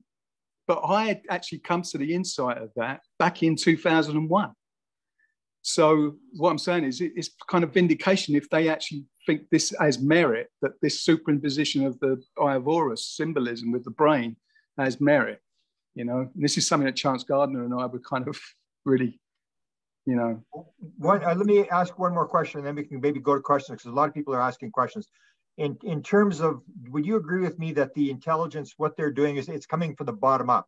So they're saying, okay, try to stop this. And so Jim gets the message, you start to decode this thing, it starts to go around, people start talking about it, and there's nothing the government can really do to stop it. That's the disclosure. It's coming from the bottom up rather than from the government down. Right. Yeah, this is what's going on right now. I think this is all part of the disclosure, really, that because this code is giving us truths through mathematics, it's proving that there was some kind of contact and there was something, you know, that extraordinary happened at Rendlesham, and it's proving it through mathematics. I mean, you really have to look into what I've been working on. Jimmy Blanchett has been working on it as well. It's all mathematical, and you cannot refute the mathematics of it. So that, as I see it, is where the truth lies. It's something that's going to come out. The more people know about it, there'll be a tipping point where, you know, a lot of people know about it and accept it. So Jimmy Blanchett's making his stuff public. When's your next book? Because I'm kind of excited to find out, you know, as you unravel this stuff, because that's what we need to do, is sort of get it out there where people talk about it and comment on it. And so when's the next disclosure thing that you guys are going to put out in terms of what you've discovered? Well, the second book, which deals with the initial information that I was able to decipher from the 7 coordinates, that's going to come out this year. I wanted to put the third book out at the same time, but then Jim and I discussed it, best if the third book comes out later, because people need to digest this stuff, you know, bit by bit. So, and the third book will mostly be about the Giza Plateau and what that's given us in terms of the unveiling of the things that have been encoded there by whatever intelligence it was that built the Giza, you know, pyramid field. Because we still don't know, really. We still don't know. You know, we accept it that the ancient Egyptians built Giza, but what's coming out of it, what I've discovered through the code and what it's given us, is that this seems to have been, I mean, the mathematical properties of the pyramids themselves and the distances that are in, you know, like multiples of pi and, you know, phi, and it seems as if this has been devised by an advanced intelligence, perhaps the same intelligence that's given us the code, you know. And they sort of planned it that it would take 5,000 years to unravel. That this was all put in the code. The code was all put in 5,000 years ago, or 10, or whenever they built all this stuff. And then when you see your work and you see Jimmy Blanchett's work, you realize, like, oh, this is connected to this, and this is connected to this, and we're just discovering it now, and it's been there for 5,000 or 10,000 years. Yeah, it's like the monolith in 2001. You know, the Great Pyramids, like that monolith in 2001: A Space Odyssey. You know, it's like part of our evolution as we're getting closer to the secrets that it holds. You know, or contains. You know. Yeah, when you see the exactness of the mathematics, where, you know, Jimmy's got like 99.95% accurate to, you know, and stuff like that, and you're going like, wow, it's just like, and it's just unraveling. So I appreciate the work you've done.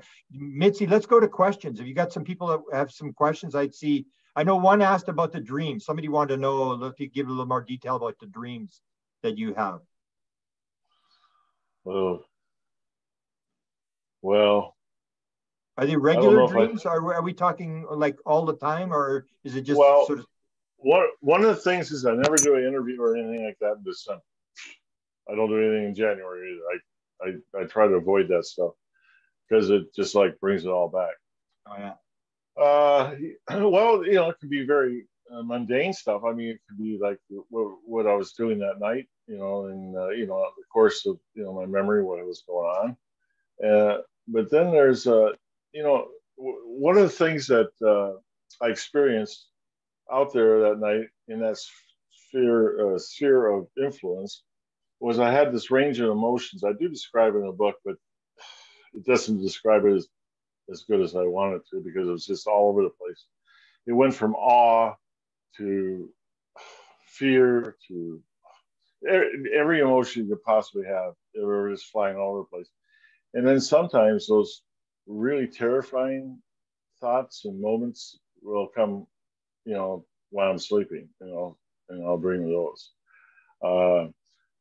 The other thing is I get new dreams, and they sort of just dovetail off the what happened, you know. And I don't know if you're just, you know, if it's just fantasy or, you know, how dreams are. I don't know.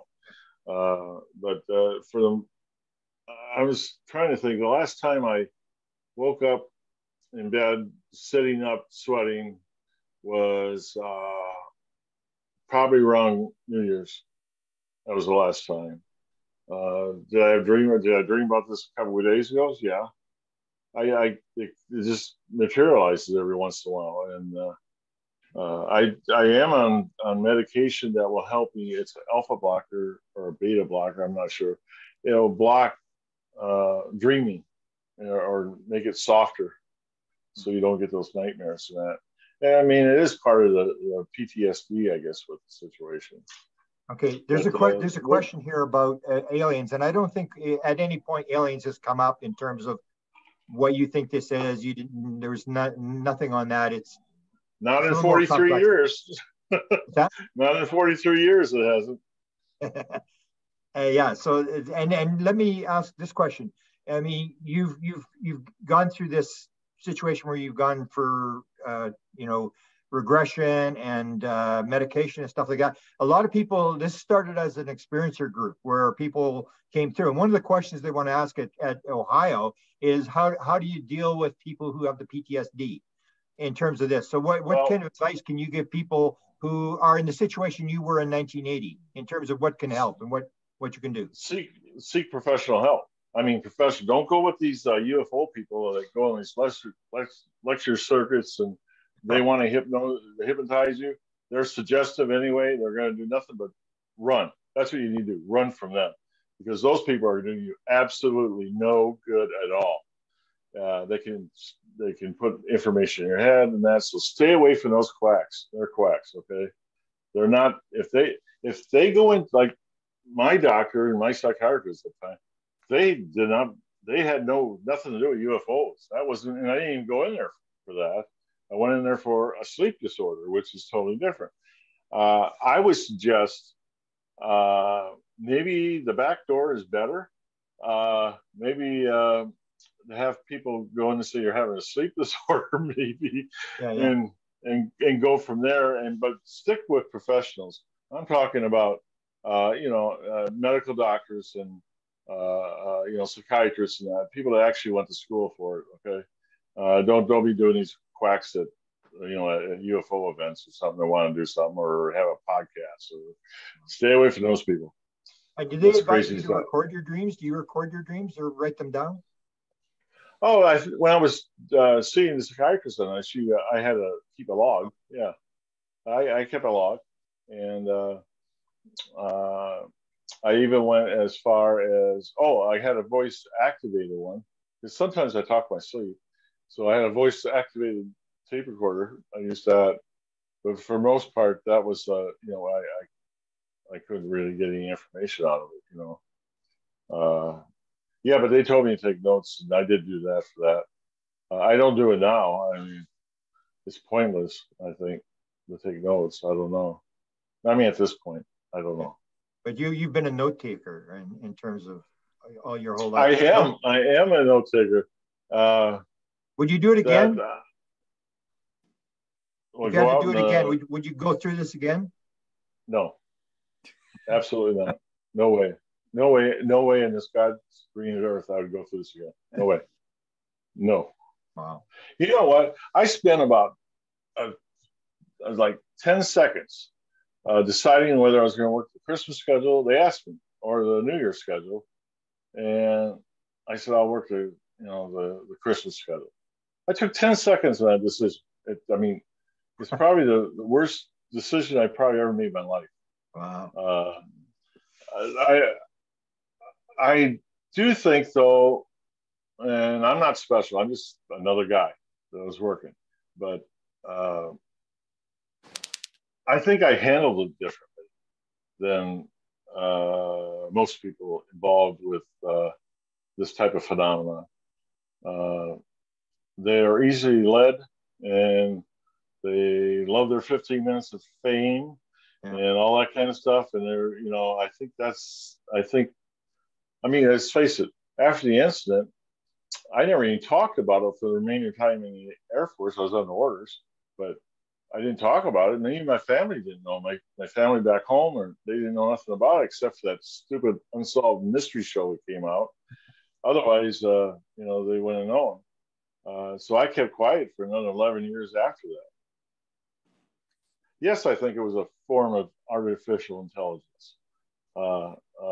Because I know one thing, the craft wasn't manned. Okay. Hey, Professor Paul's on there, huh? Okay. Yeah. You know what I'm doing? I'm reading the notes. Yeah, good. Okay, good. Okay, I'm sorry. I lost. You've seen the same thing I've seen, yeah. Well, yeah, but Professor Paul was on this. Oh, I hadn't talked to him for a while. It's like, they were very good, send him an email or something, Jim, can I just interject? Jim, can I just interject here?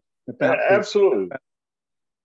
Yeah, because John Burroughs has always said that you got your account from your hypnosis. Yeah. But your hypnosis sessions took place in 1994. And you actually was in an interview with Sally Rao in 93 when you was talking all about your experience with the craft and all of it that is actually in the book, most of it. Well, and also in November of 93, after I got out, I think I was working with the Stewart and Associates. I was a vice president too. It was a nice job.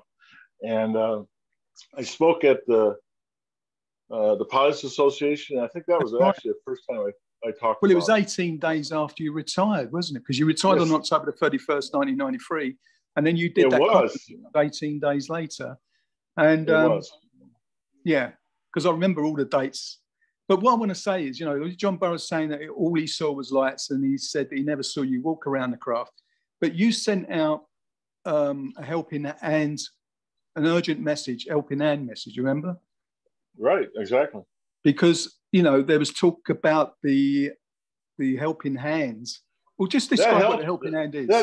A helping hand is a telephonic by radio up-channel report that goes to the Central Security Control, to the Wing Command Post in this order, to Numbered Air Force, and then it goes to MAGCOM, Major Air Command, and then it's serious enough it might get thrown up to the Pentagon.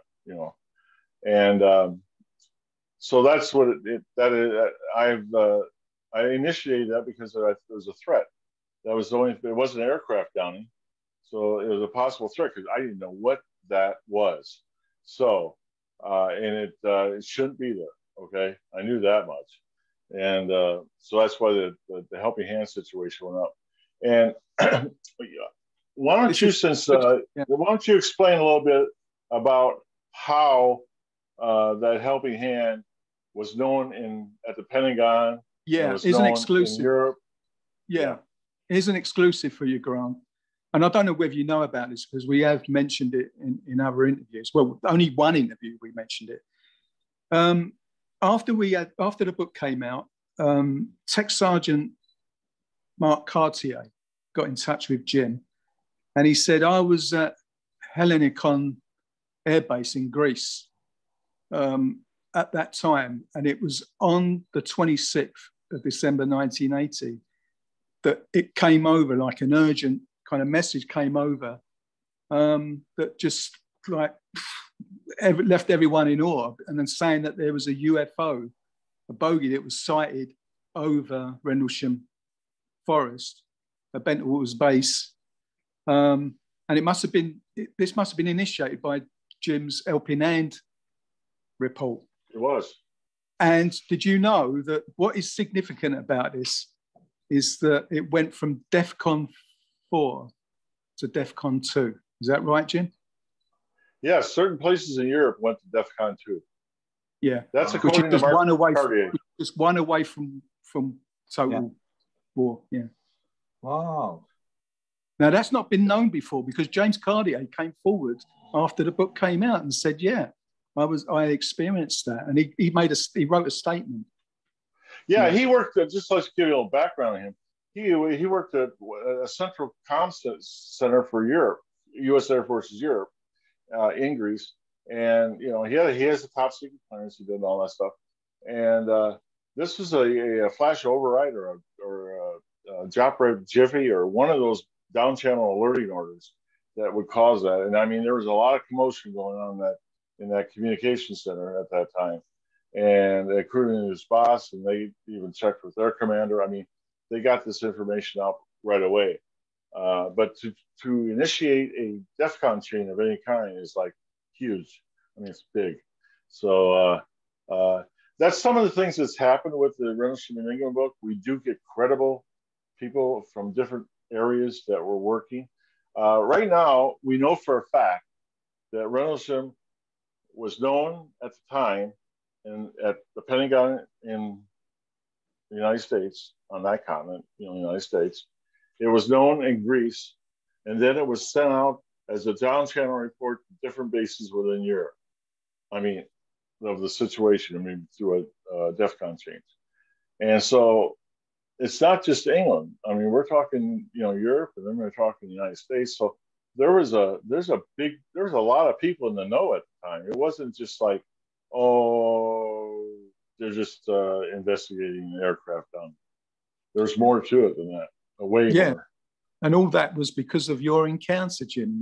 It went to DEFCON 2 because of the encounter you had and the Helping Hand report you sent out.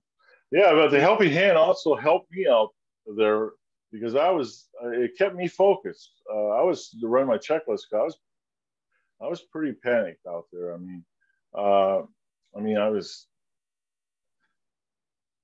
knew that I tell you what, one of the things is prior to going to Bentwaters and Woodbridge, back in 74, 75, I had assignment at SAC headquarters. I worked the underground. I worked for the SAC Elite Guard, got my security clearance, top secret there. We were bodyguards for 31 generals. There was 5 levels of the underground. We would do security for Q&A, not Q&A, research and development meetings from NATO and everything else there. And, you can get to watch that stuff, because you're doing security. And I'll tell you right now, there was nothing that they were forecasting 50 years in the future from 1974, nothing that could be replicated with the Rendlesham Forest incident as far as that craft. Nothing. I mean, they did have triangular craft forecasts. I mean, aircraft, but they didn't look like what happened there. They didn't have the technology with light. They didn't have technology with streaming or light that held things up, could carry weight. The other thing, the craft itself, it didn't have like a sonic boom. We should have had a sonic boom when that thing took off. There's no air displacement, none of that stuff.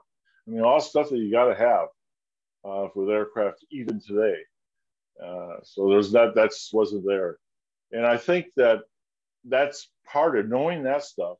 That was part of the stuff where I was pretty freaked out because I went, this is not ours. And it sure wasn't the Russians. They were dumping a box of rocks at the time. They stole technology. And the Chinese, that was way beyond anything they could do.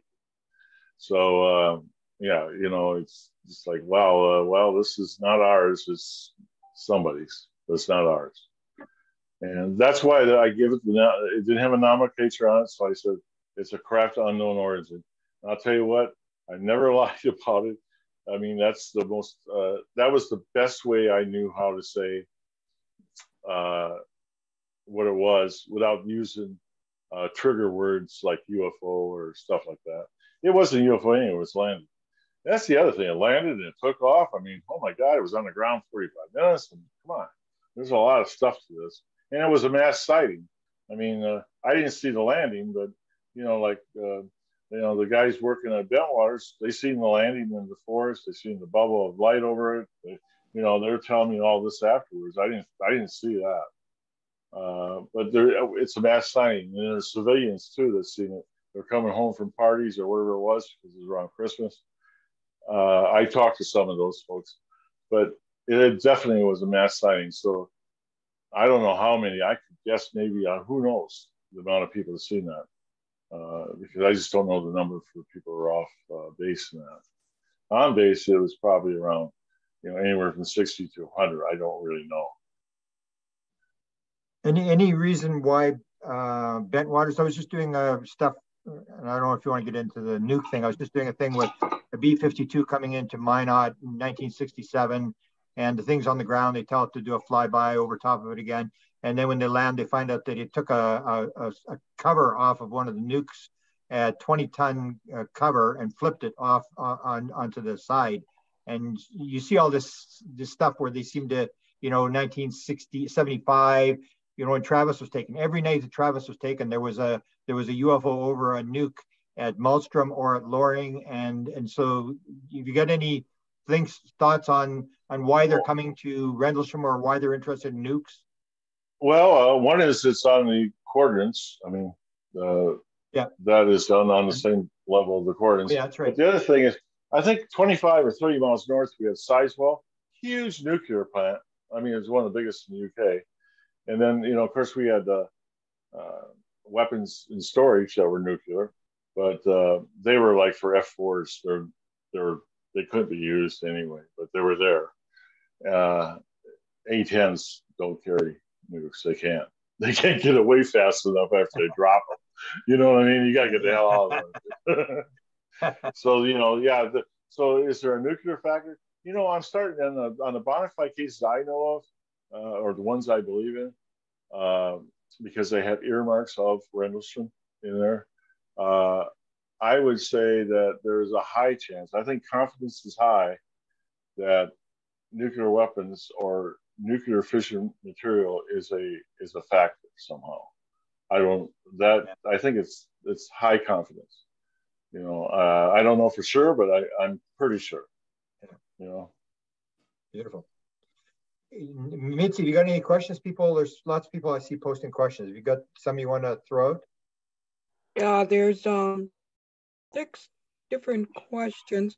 The first one was at 7:50, and it's by Susan. And I'm not sure how to say the name because it's Spanish. I want to know where and why the reference came in. Mention the NAZCA.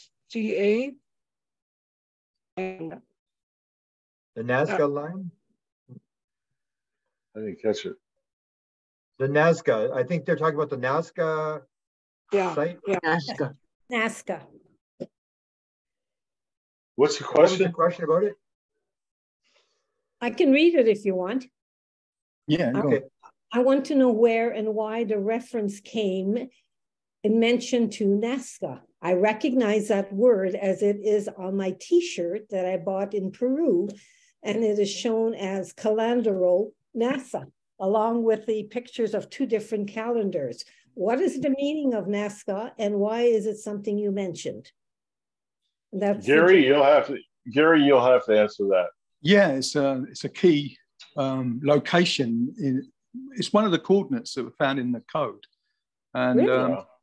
It's one of the coordinates, and it's where all the petroglyphs are. The lines that are kind of marked on the ground by 15. I was there on in a plane, and I could see all of them.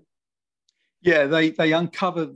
They make these lines by taking the topsoil, the darker topsoil off, and leaving the lighter coloured soil underneath. And they create these petroglyphs, and some of them are ancient. Some of them are still being made, and they're still finding petroglyphs that have been recently made. But yeah, one of the coordinates is the Nazca coordinates found in the code.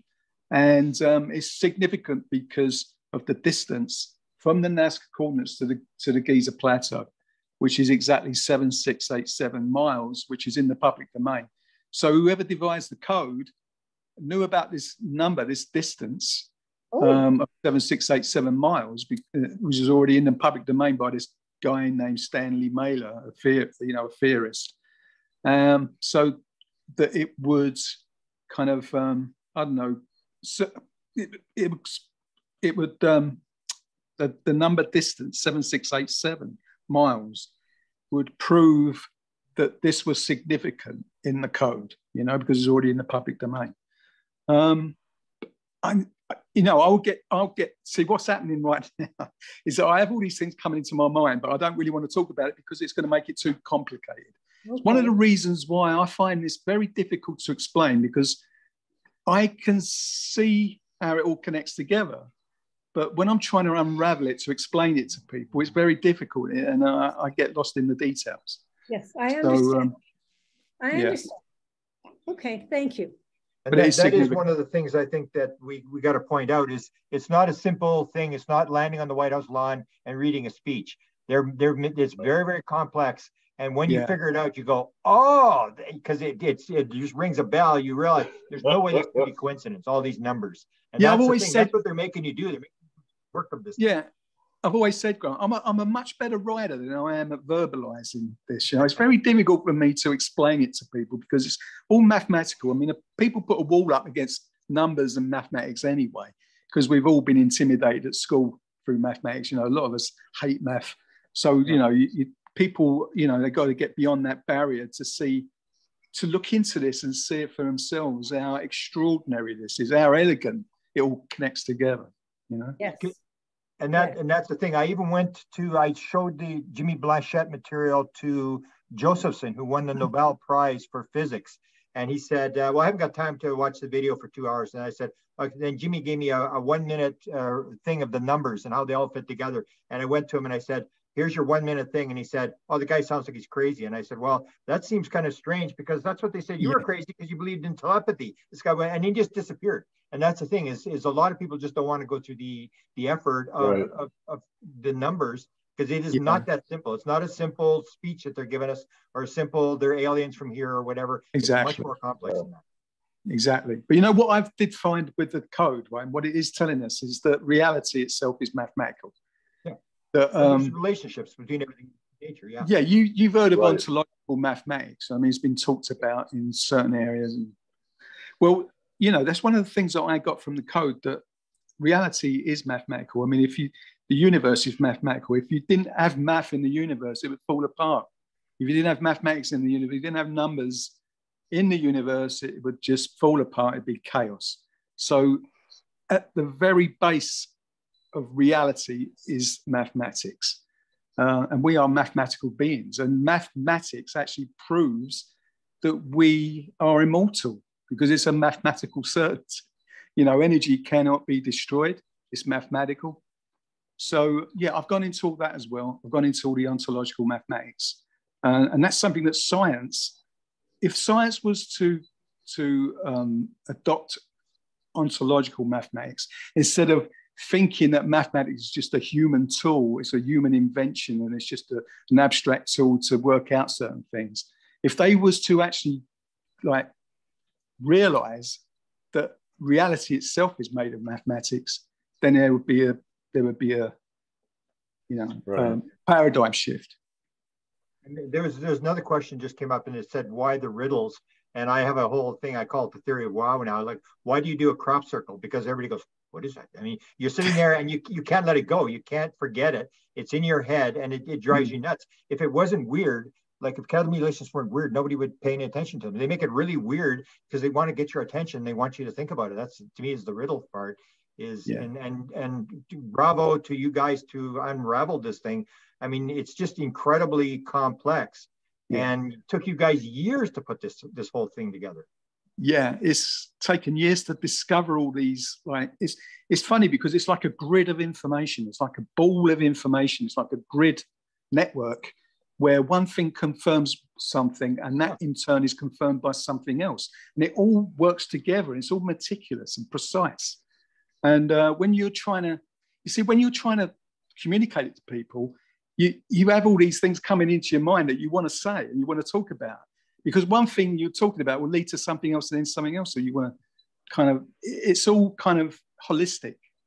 And you try to unravel it to try to communicate to people. It's very difficult, But it is important. I mean, you guys, this is an important story, I would say to everybody, that if you understand what's going on here, this is like the key to reality.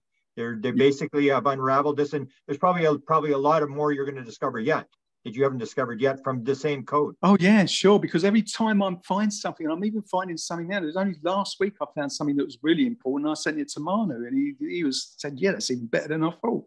But it's like I feel like someone's looking over my shoulder from the future each time I find something. Yes, that's right. That's why you got to connect that to that, and it's kind of strange how all this is coming about it, but it's an ongoing thing that will go into the future, Yeah. So even when I pass, I'm sure it's going to be passed on to someone who's going to take it further. It's just an ongoing thing. Right. Yeah. Any other questions? Mitzi, next one.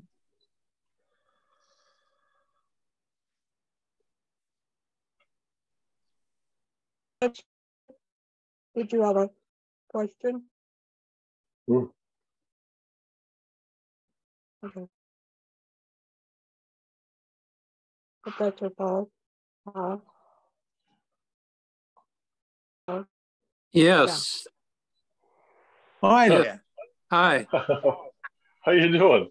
Very good. Thanks. Yeah. And Gary and Grant, we met in the conference a few years ago before the plague. And anyways, you've explained this again, the significance of this event, I think, is not only mathematical, but it's on a mythological level. It is a whole new worldview, and which has to do with this galactic harmonics and how this is connected with what Jimmy Blanchette is discovering, the sacred geometrics and the galactic harmonics. There's something that you have been gifted this experience. And so I really think your dreams and what is being manifested from the unconscious over the next few years will be very, very important. So I'm really thankful that you know, and Grant, I must say, I've never heard you say "wow" so many times in one interview with Jimmy Blanchette. But to have, even though I don't understand it, I realize it's significant. There's no way you could get the numbers that exact. It's like, wow. I know, but it is poetry. It's galactic poetry. It's just really, really good. And to have Jim and Gary and Jimmy, I mean, to have a conversation with, I think that slowly pulls it together. Yeah. And I think we're connecting the dots on this. And it's, again, we've been gifted this, and I think you're absolutely right on. It's coming from the bottom up. Yeah. And so how this is manifested, I think, is going to be very important. And I think crop circles might be the key to it, because that manifests the imagery of sacred geometry. And core to all of this is the golden proportion, the golden ratio. And so if you look at some of the patterns that are coming out in the fields of Wiltshire and in America, you'll see how it manifests. And I think there might be a theme there that can help pull some of these different things together. But in terms of the coordinates, what Gary's done is just amazing, the multi-level. Anyways, this is really good. Thank you very much and Mitzi and for hosting this. I think it's really, really significant. Yeah, thanks. Thank you. You had a question. You have a question, Mark? I already answered it. Okay. Yeah, I was wondering, just from Jim's point of view, and I'm not sure if you've mentioned it already, but I'd like to ask it anyways. I hear that you don't sound like much of an experiencer because of how you sort of try to distance yourself after the fact. You know, most people live it, and like a guy like Grant has lived it for how many years, Grant? 40 some years. Although your story is incredibly important by the sounds of it, and the math that's coming from it, and the code seems to be connected to maybe this matrix that we live in. I guess, Jim, I'd like to ask you, have you ever had any other experiences? Like, was this the only experience you had in your life, and you've never experienced anything before or after this? That's correct. So that's correct. I found the one time is enough. It was sufficient. You know, I don't need to have I don't want to have. I mean, I tell you what, the last 43 years, I could have done without all this stuff. Believe me. No, it isn't living with you. It's living with you daily. Sometimes it's not as pronounced, but you know, it's terrible. I just wish it was somebody else that was out there. I wish I wasn't involved with it. I think that the way this stuff is all seems like it's by design. I think it could have been anybody out there, and they could have done just as good a job as I did, or probably better. Okay. I just don't think that. You were just the one that carried the code, right? It was just, yeah, a messenger, apparently. I mean, but yeah, and I think that with I really was when we did the July 2019 MUFON out in Irvine, California. I think that's when I really realized, because I had the authentication of the book, because people are crying about that. And I had, what is his name? Wood. He went and re-authenticated it and all that kind of stuff. And Robert Wood. Robert Wood, yeah. And when I was out there, I sort of realized that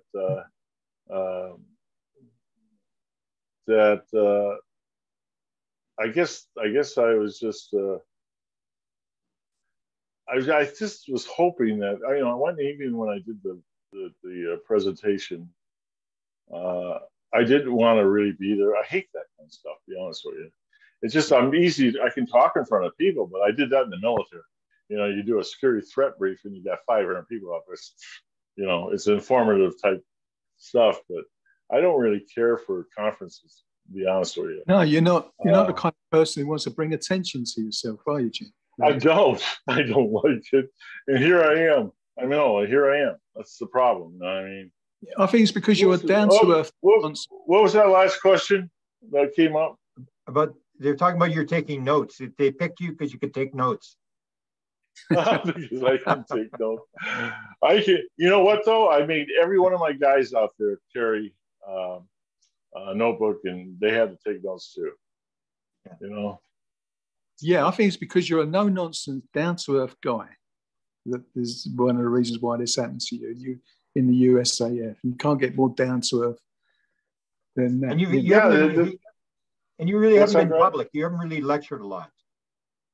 No, I try not to. But I will do a podcast, or even doing some of the documentaries. That's different. You're sitting down with 4 people. You know what I mean? It's easy stuff. Mm-hmm. It's not that I get nervous or anything. I'm not. That's the thing. I'm just giving a briefing. I'm giving an informative talk on what happened. It's pretty easy. Someone apologized. Someone apologized if you're going to have bad dreams tonight. I probably will. I probably will. I hate to say that, but it's not your fault. It's just that I don't know. See, but it doesn't mean it's necessary. I could have a night with none. I can't explain the hows and whys with it. Okay, but I know it was brutal when I went over for the reunion in 2010, and being there, especially when you're there with some of the people that you're out there with originally. And, oh man, that was like brutal. Yeah. So, but I think it's important that I tell what happened, because there's been so much misinformation out there. That's disturbing. And I don't know why people do it. Why don't they just shut up? If they don't know what happened, just shut up. Okay, don't sit there and try to embellish. That's the other thing. They try to sensationalize something so sensational, I can't even describe it. Why would you want to sensationalize that? Those are the people that make the documentaries. The documentaries, they sensationalize it on the documentaries, really, don't they? Right. You've been involved. Oh, yeah, exactly. But didn't OSI do that as well? Of put different ideas in people's heads just so that everybody's telling a different story? Did they do any of that? Well, sort of. They did a containment story. I describe it in the book. And that went out to the pubs and that. And it was the one, your standard UFO alien, whatever story. Just another UFO story.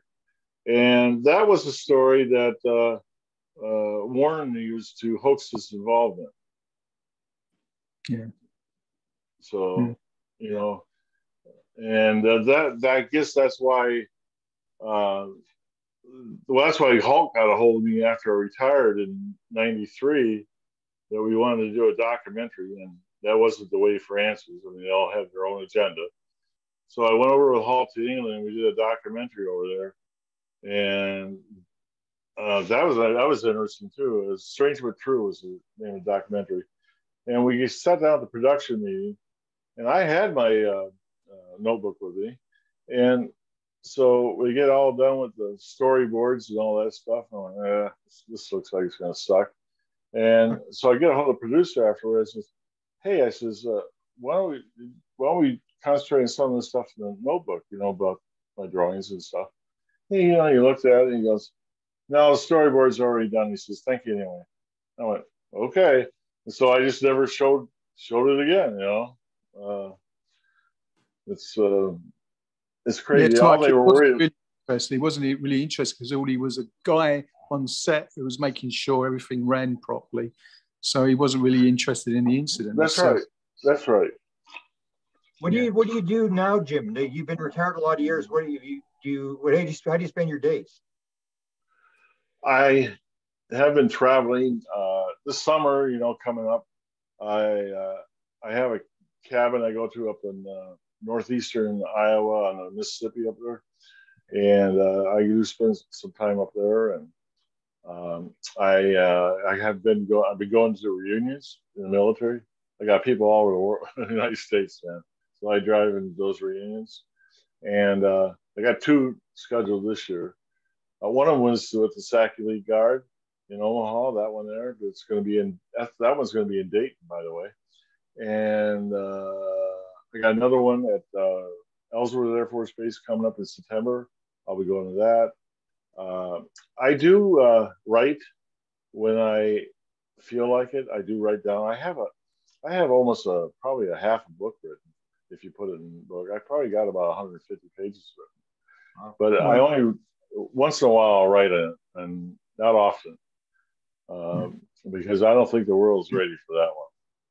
So, when you go to these reunions, and they really don't have anything to do with UFOs, but do they identify you as, "Hey, is that UFO guy here? I heard that UFO guy's here. I want to talk to him." Do you get people who come to you that have heard the story that they want to hear it from the horse's mouth?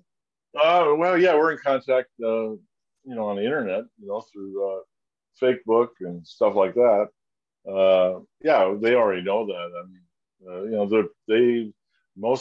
all of them bought books, but I'll tell you what, when I was writing this with Gary, I was in contact with a lot of these people at different bases. They would get a hold of me and say, "Hey, do you want your name in there?"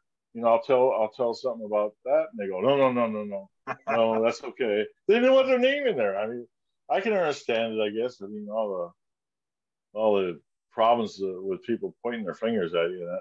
I just don't give a shit. I don't care anymore. Yeah, if you don't believe me, don't believe me. If you want to point your finger at me, point your finger at me. I don't care. It doesn't matter. A lot of the researchers and investigators of the RFI, the Rendlesham incident, they've kind of cancelled our book, haven't they? They don't ever talk about it. They won't mention it. It's over their head. It's over their head. And if Gary. there's any of the witnesses are going to be kind of, I don't know, discredited, it will always be you. They try to discredit other than the other witnesses. They'll try to. You know what? Here we are, 43 years later. Go ahead and debunk RFI. Go ahead and debunk me. Go ahead and do all that. I wonder why there's an agenda to do that. Why there's an agenda. It's because of the code. Maybe the code is like something that they can't really. No, it doesn't fit their agenda, Gary. That's why. Yeah, that's right. Because we don't say it's alien. Because you've always said that the craft that you encountered was an unidentified triangle craft of unknown origin. That's all you could say. You couldn't say it was alien. And even with the code, most people can't. I don't know. People see stuff in the sky, they say, "Oh, that's alien." No, they don't know that. They're making it up. It goes against they can't identify it. It goes against the popular narrative that this is alien and extraterrestrial, this phenomenon. Here's the name of the book. We were just asked that. Here's the name of the book, The Rendlesham Enigma. Yeah. It is available on Amazon.com. Yeah. It's huge. You know what? The reason why it's huge, the reason why there's so many endnotes, because I was so interested in the JFK assassination and reading books on that and other periods in history. James De Eugenio, who wrote one of the books about the JFK assassination, he did such a scholarly work on it and all these endnotes. And I thought, the only way I can really tell this is through a book where you have, like, part of the book is your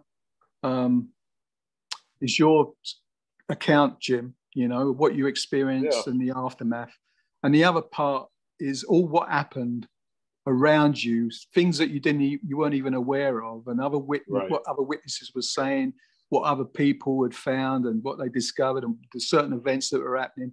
So I thought it had to be 2 books, really, because the books that have come out about the Rendlesham incident before, it was kind of all mixed up and you didn't know where you were with it. And I wanted to make sure it was chronological as well. It had a chronological timeline to it. That's the reason why the book is called Timeline.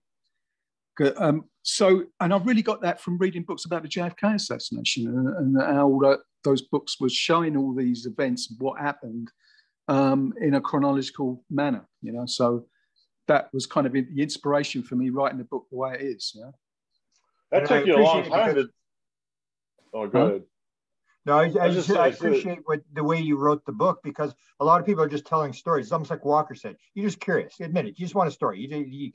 That's all you're interested in. And you're more into what I'm into is like, what does this mean? Like what's the bottom line to this thing? And that's where you start, when you start seeing the mathematics and how it all fits together. Then you go like, oh, that's what UFOs may be about. These guys may have got the key to the whole thing, and the rest of it is all just stories that they make you happy and you can make money from them, but they don't really mean anything, just a story.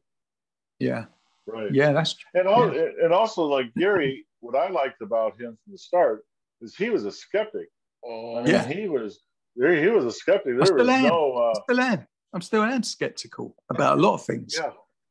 You know, I don't really agree with a lot of the New Age stuff, even though I've kind of written in that genre. Mathematics to me is now the thing that proves things. You know, that's why I'm so into the mathematics. That is, you know, right. That's in my, what they call it, your wheelhouse. That's in my wheelhouse. Yeah. Mathematics, proving things through mathematics. You know, because everything else is subjective. You know, so. Yeah, which is the reason why, Grant, I am interested in the UFO phenomenon, but I get weary of it, you know, because you can't really prove anything. A lot of it is anecdotal, and for me, the code is what is proving something, you know. Yeah, like I've been at it for 48 years, and people always say, "Do you want to go skywatch?" And I go, "No, I saw something pretty close." 75. I really don't want to see anything. I've seen something. I want to figure out what the hell is going on here. I'm not interested in a show and circus anymore. I'm more interested in sort of what you guys have got, is that they go, oh, that's what's going on when you see it, and it makes sense. It's complex, but it sort of gives something that it is more tangible in terms of what might actually be going on, and that's why I think your story is so important. I'm glad you said that. As I said, that's one of the reasons why I think that you're one of the most respected UFO. Right. Yeah. So, I agree. Yeah. To me, I mean, you're right up there, top drawer. I mean, and you know, Grant, I think, didn't you interview Masters? Michael Masters. Yeah. Didn't you interview him? I don't think so. You need to interview him. He's got a new book out called The Extraterrestrial Hypothesis. Yeah. Wow. He's a professor from Montana. He's what is it, archaeology or something like that. I don't know what he does. And he's written some really good books on this, and he's in the middle of writing another. Doesn't he, Jim? He mentions the binary code, the Rendlesham binary code in his book. He does. Yes. I think the world is sort of changing in terms of ufology. Most people are, you know, not most, but some people are realizing this is more complex than extraterrestrials. It may not be extraterrestrial. There's something bigger going on here. And so I think more people are moving. Yeah. It's almost like Max Planck says, you don't convince your opponent you're right by convincing, you don't change your opponent by convincing him you're right. It moves one funeral at a time. And it says, so it's not like we're going to convert everybody. It's just slowly, drip by drip by drip. You guys put in a piece, and you know, another piece goes in. Gary puts in another piece, and it's just slowly coming more to, I think, the worldview. Especially when I saw Jimmy Blanchett stuff. As soon as I saw his stuff, I said, "Oh, you got to get in contact with the Rendlesham guys." Like it was just like they're all talking the same, singing from the same song sheet. A little bit different in terms of what mathematics are looking at. But you realize, like, oh, people are starting to figure this thing out. I'm glad. Exactly. I'm pleased you gave me that connection with Jimmy Blanchett, Grant. I'm really pleased about that. And Jimmy, for people who don't know, is a guy from Canada who had just sort of a triangle sighting, and he started doing mathematics, and he looked at it, and he started to get this idea, maybe he could communicate, and it just sort of one piece after another piece, and he realized this was related to that, and this was related to that. And if you look at it, it's very, very complex like this in terms of stuff, but it's when you take a look at it, you say there's absolutely no way this is coincidence, all these numbers and how everything fits together, and it links up with what you guys are doing, and it's almost like the time is right when this is going to come. And I'm glad I got to see it. I mean, because I've been done it for so many years, and for the first 40 years, I mean, I was just tracking stories like everybody else. It wasn't until the last couple of years where I think I've started to figure out what's maybe really going on here. Yeah. Well, I knew you had it. You figured it out in 2019 when I was talking to you. I knew it then. Okay, Grant. I said, "Oh, I was thinking Grant has this figured out."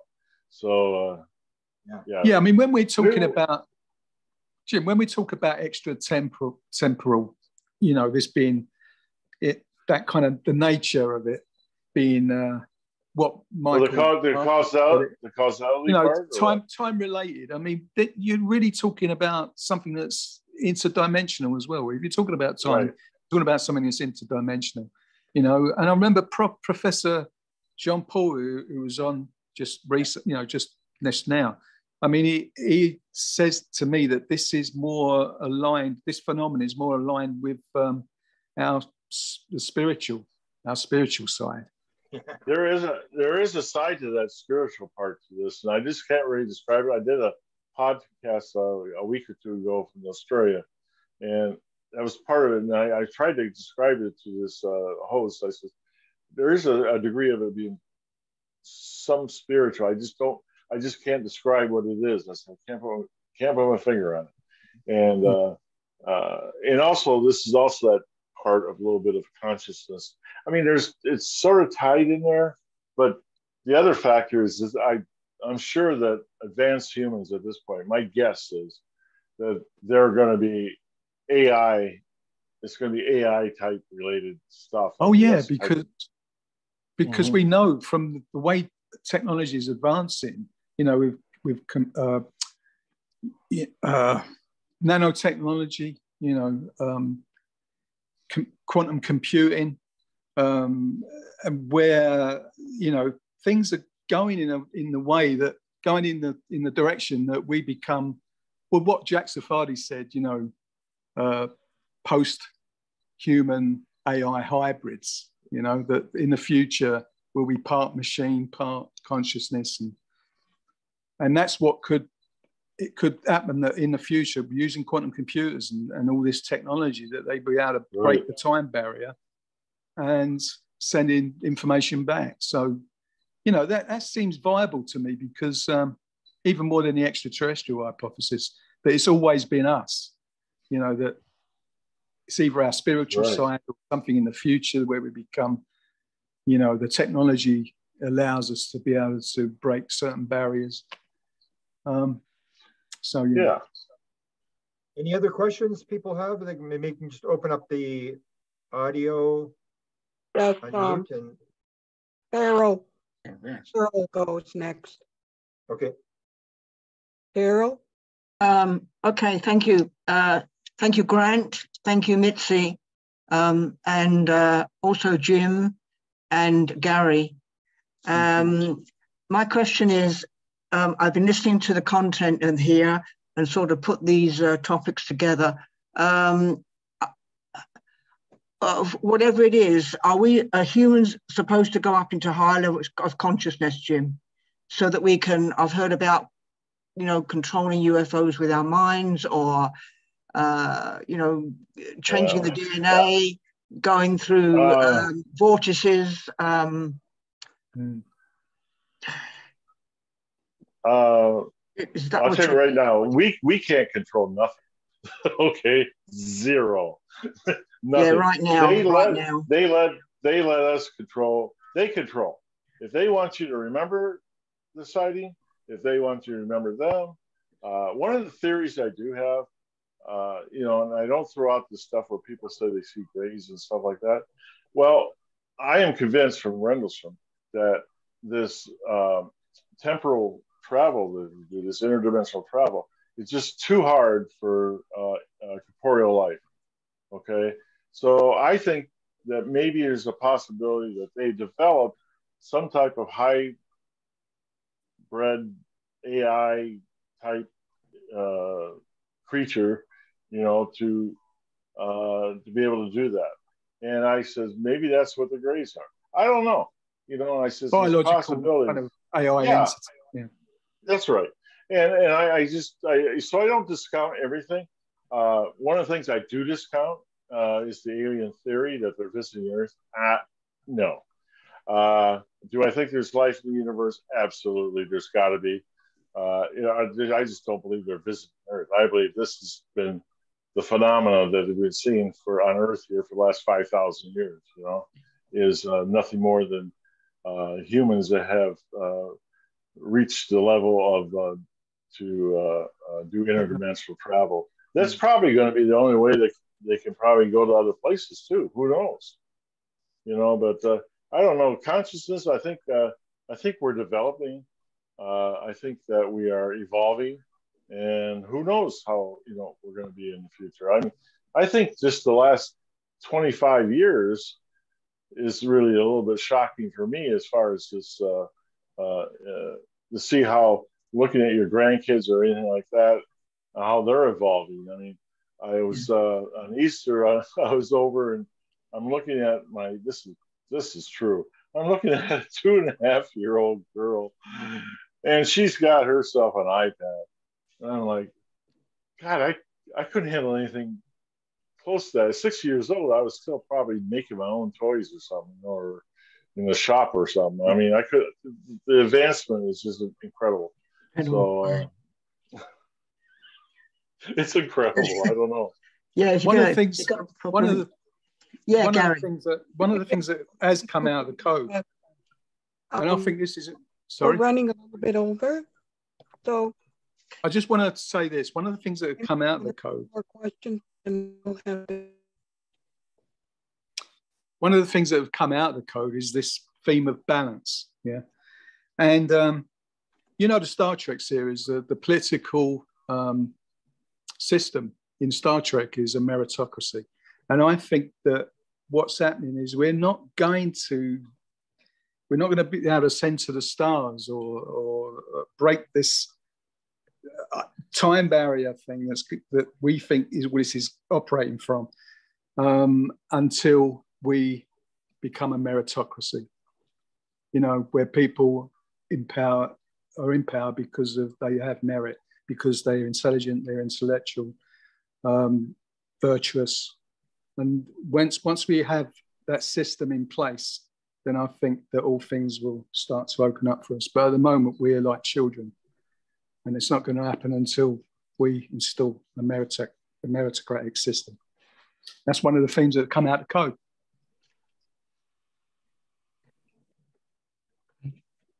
Has anyone got anything to say about that? I agree. Yeah, you got it. Yeah. I have a question. I had mine in the chat, but I thought I'd share since I'm already talking. Thanks. A great speech, you guys, and great sharing of the experience. I came across you, Jim, before on YouTube, hearing your story years ago. I never thought I'd hear you actually speak. My question is, so I've Googled a little bit about High Brazil before, but is there any new information that anybody knows about what is supposedly there or why it could be so important, if that makes sense? So that's my question in short. Well, I know that Gary's got image of from a satellite that shows clearly that there's an island that's submerged. I mean, right? You still have that photograph, right? Yeah, heat photography that shows that thermal that's right. Photography that shows there's something in that region. Yeah, just under the. Yeah, you know, of all the coordinates, that's the one that's written down twice, High Brazil, and that's the one, and then it's underneath the water, and I'm like, that's the one that always perplexed me the most. I mean, all the rest of them have pyramids of some sort. They're even the one over in Sedona. If you're up from a satellite type view, you can see the pyramid, and you can see one like at the Nazca. the same thing. Gary found another pyramid that was there. So they're all related, but the thing that with High Brazil, they got why whoever gave us the message thought it was important enough to list that twice. Why? I don't know. I don't really know the answer to that. Source of origin as well is in the code. It's saying it's on the origin, and they give the year, what I think is the year 8100, and that's possibly from the future. Maybe that region, that island, may become significant in the future. It will rise again. It could be that. Maybe the water level will drop 90 feet or raise, or who knows? You know? Yeah. Yeah. Well, I would Jim and Gary to come back again. And yeah, sure. Back. So, Mark, do you have any last minute things to say? Yeah, I'd just like to add to thank also, the guests for coming in today and providing their time and their knowledge of what their experiences have been. Also, I'd like to recognize Mitzi, who's going away for a couple of months, and she is going to hopefully have a fantastic getaway and a holiday. I thank Betty, and I also really, Laura, these are people that make this thing happen. And, Grant for coming in and doing it, who started this group. It's been, quite a journey so far. And this is just another one of those journeys that leads you to all kinds of places that keeps you asking more questions. So I appreciate you all, and I thank you all for coming. It was a well-attended night. Thank you. Thank you. A special guest for next month, Mark, too? Someone yes, that Grant? Yes. Kay Rendell May is on next month. And I have to tell you, I met her in Phoenix a couple of weeks ago and had a discussion for a couple of hours about her experiences, and they are quite remarkable.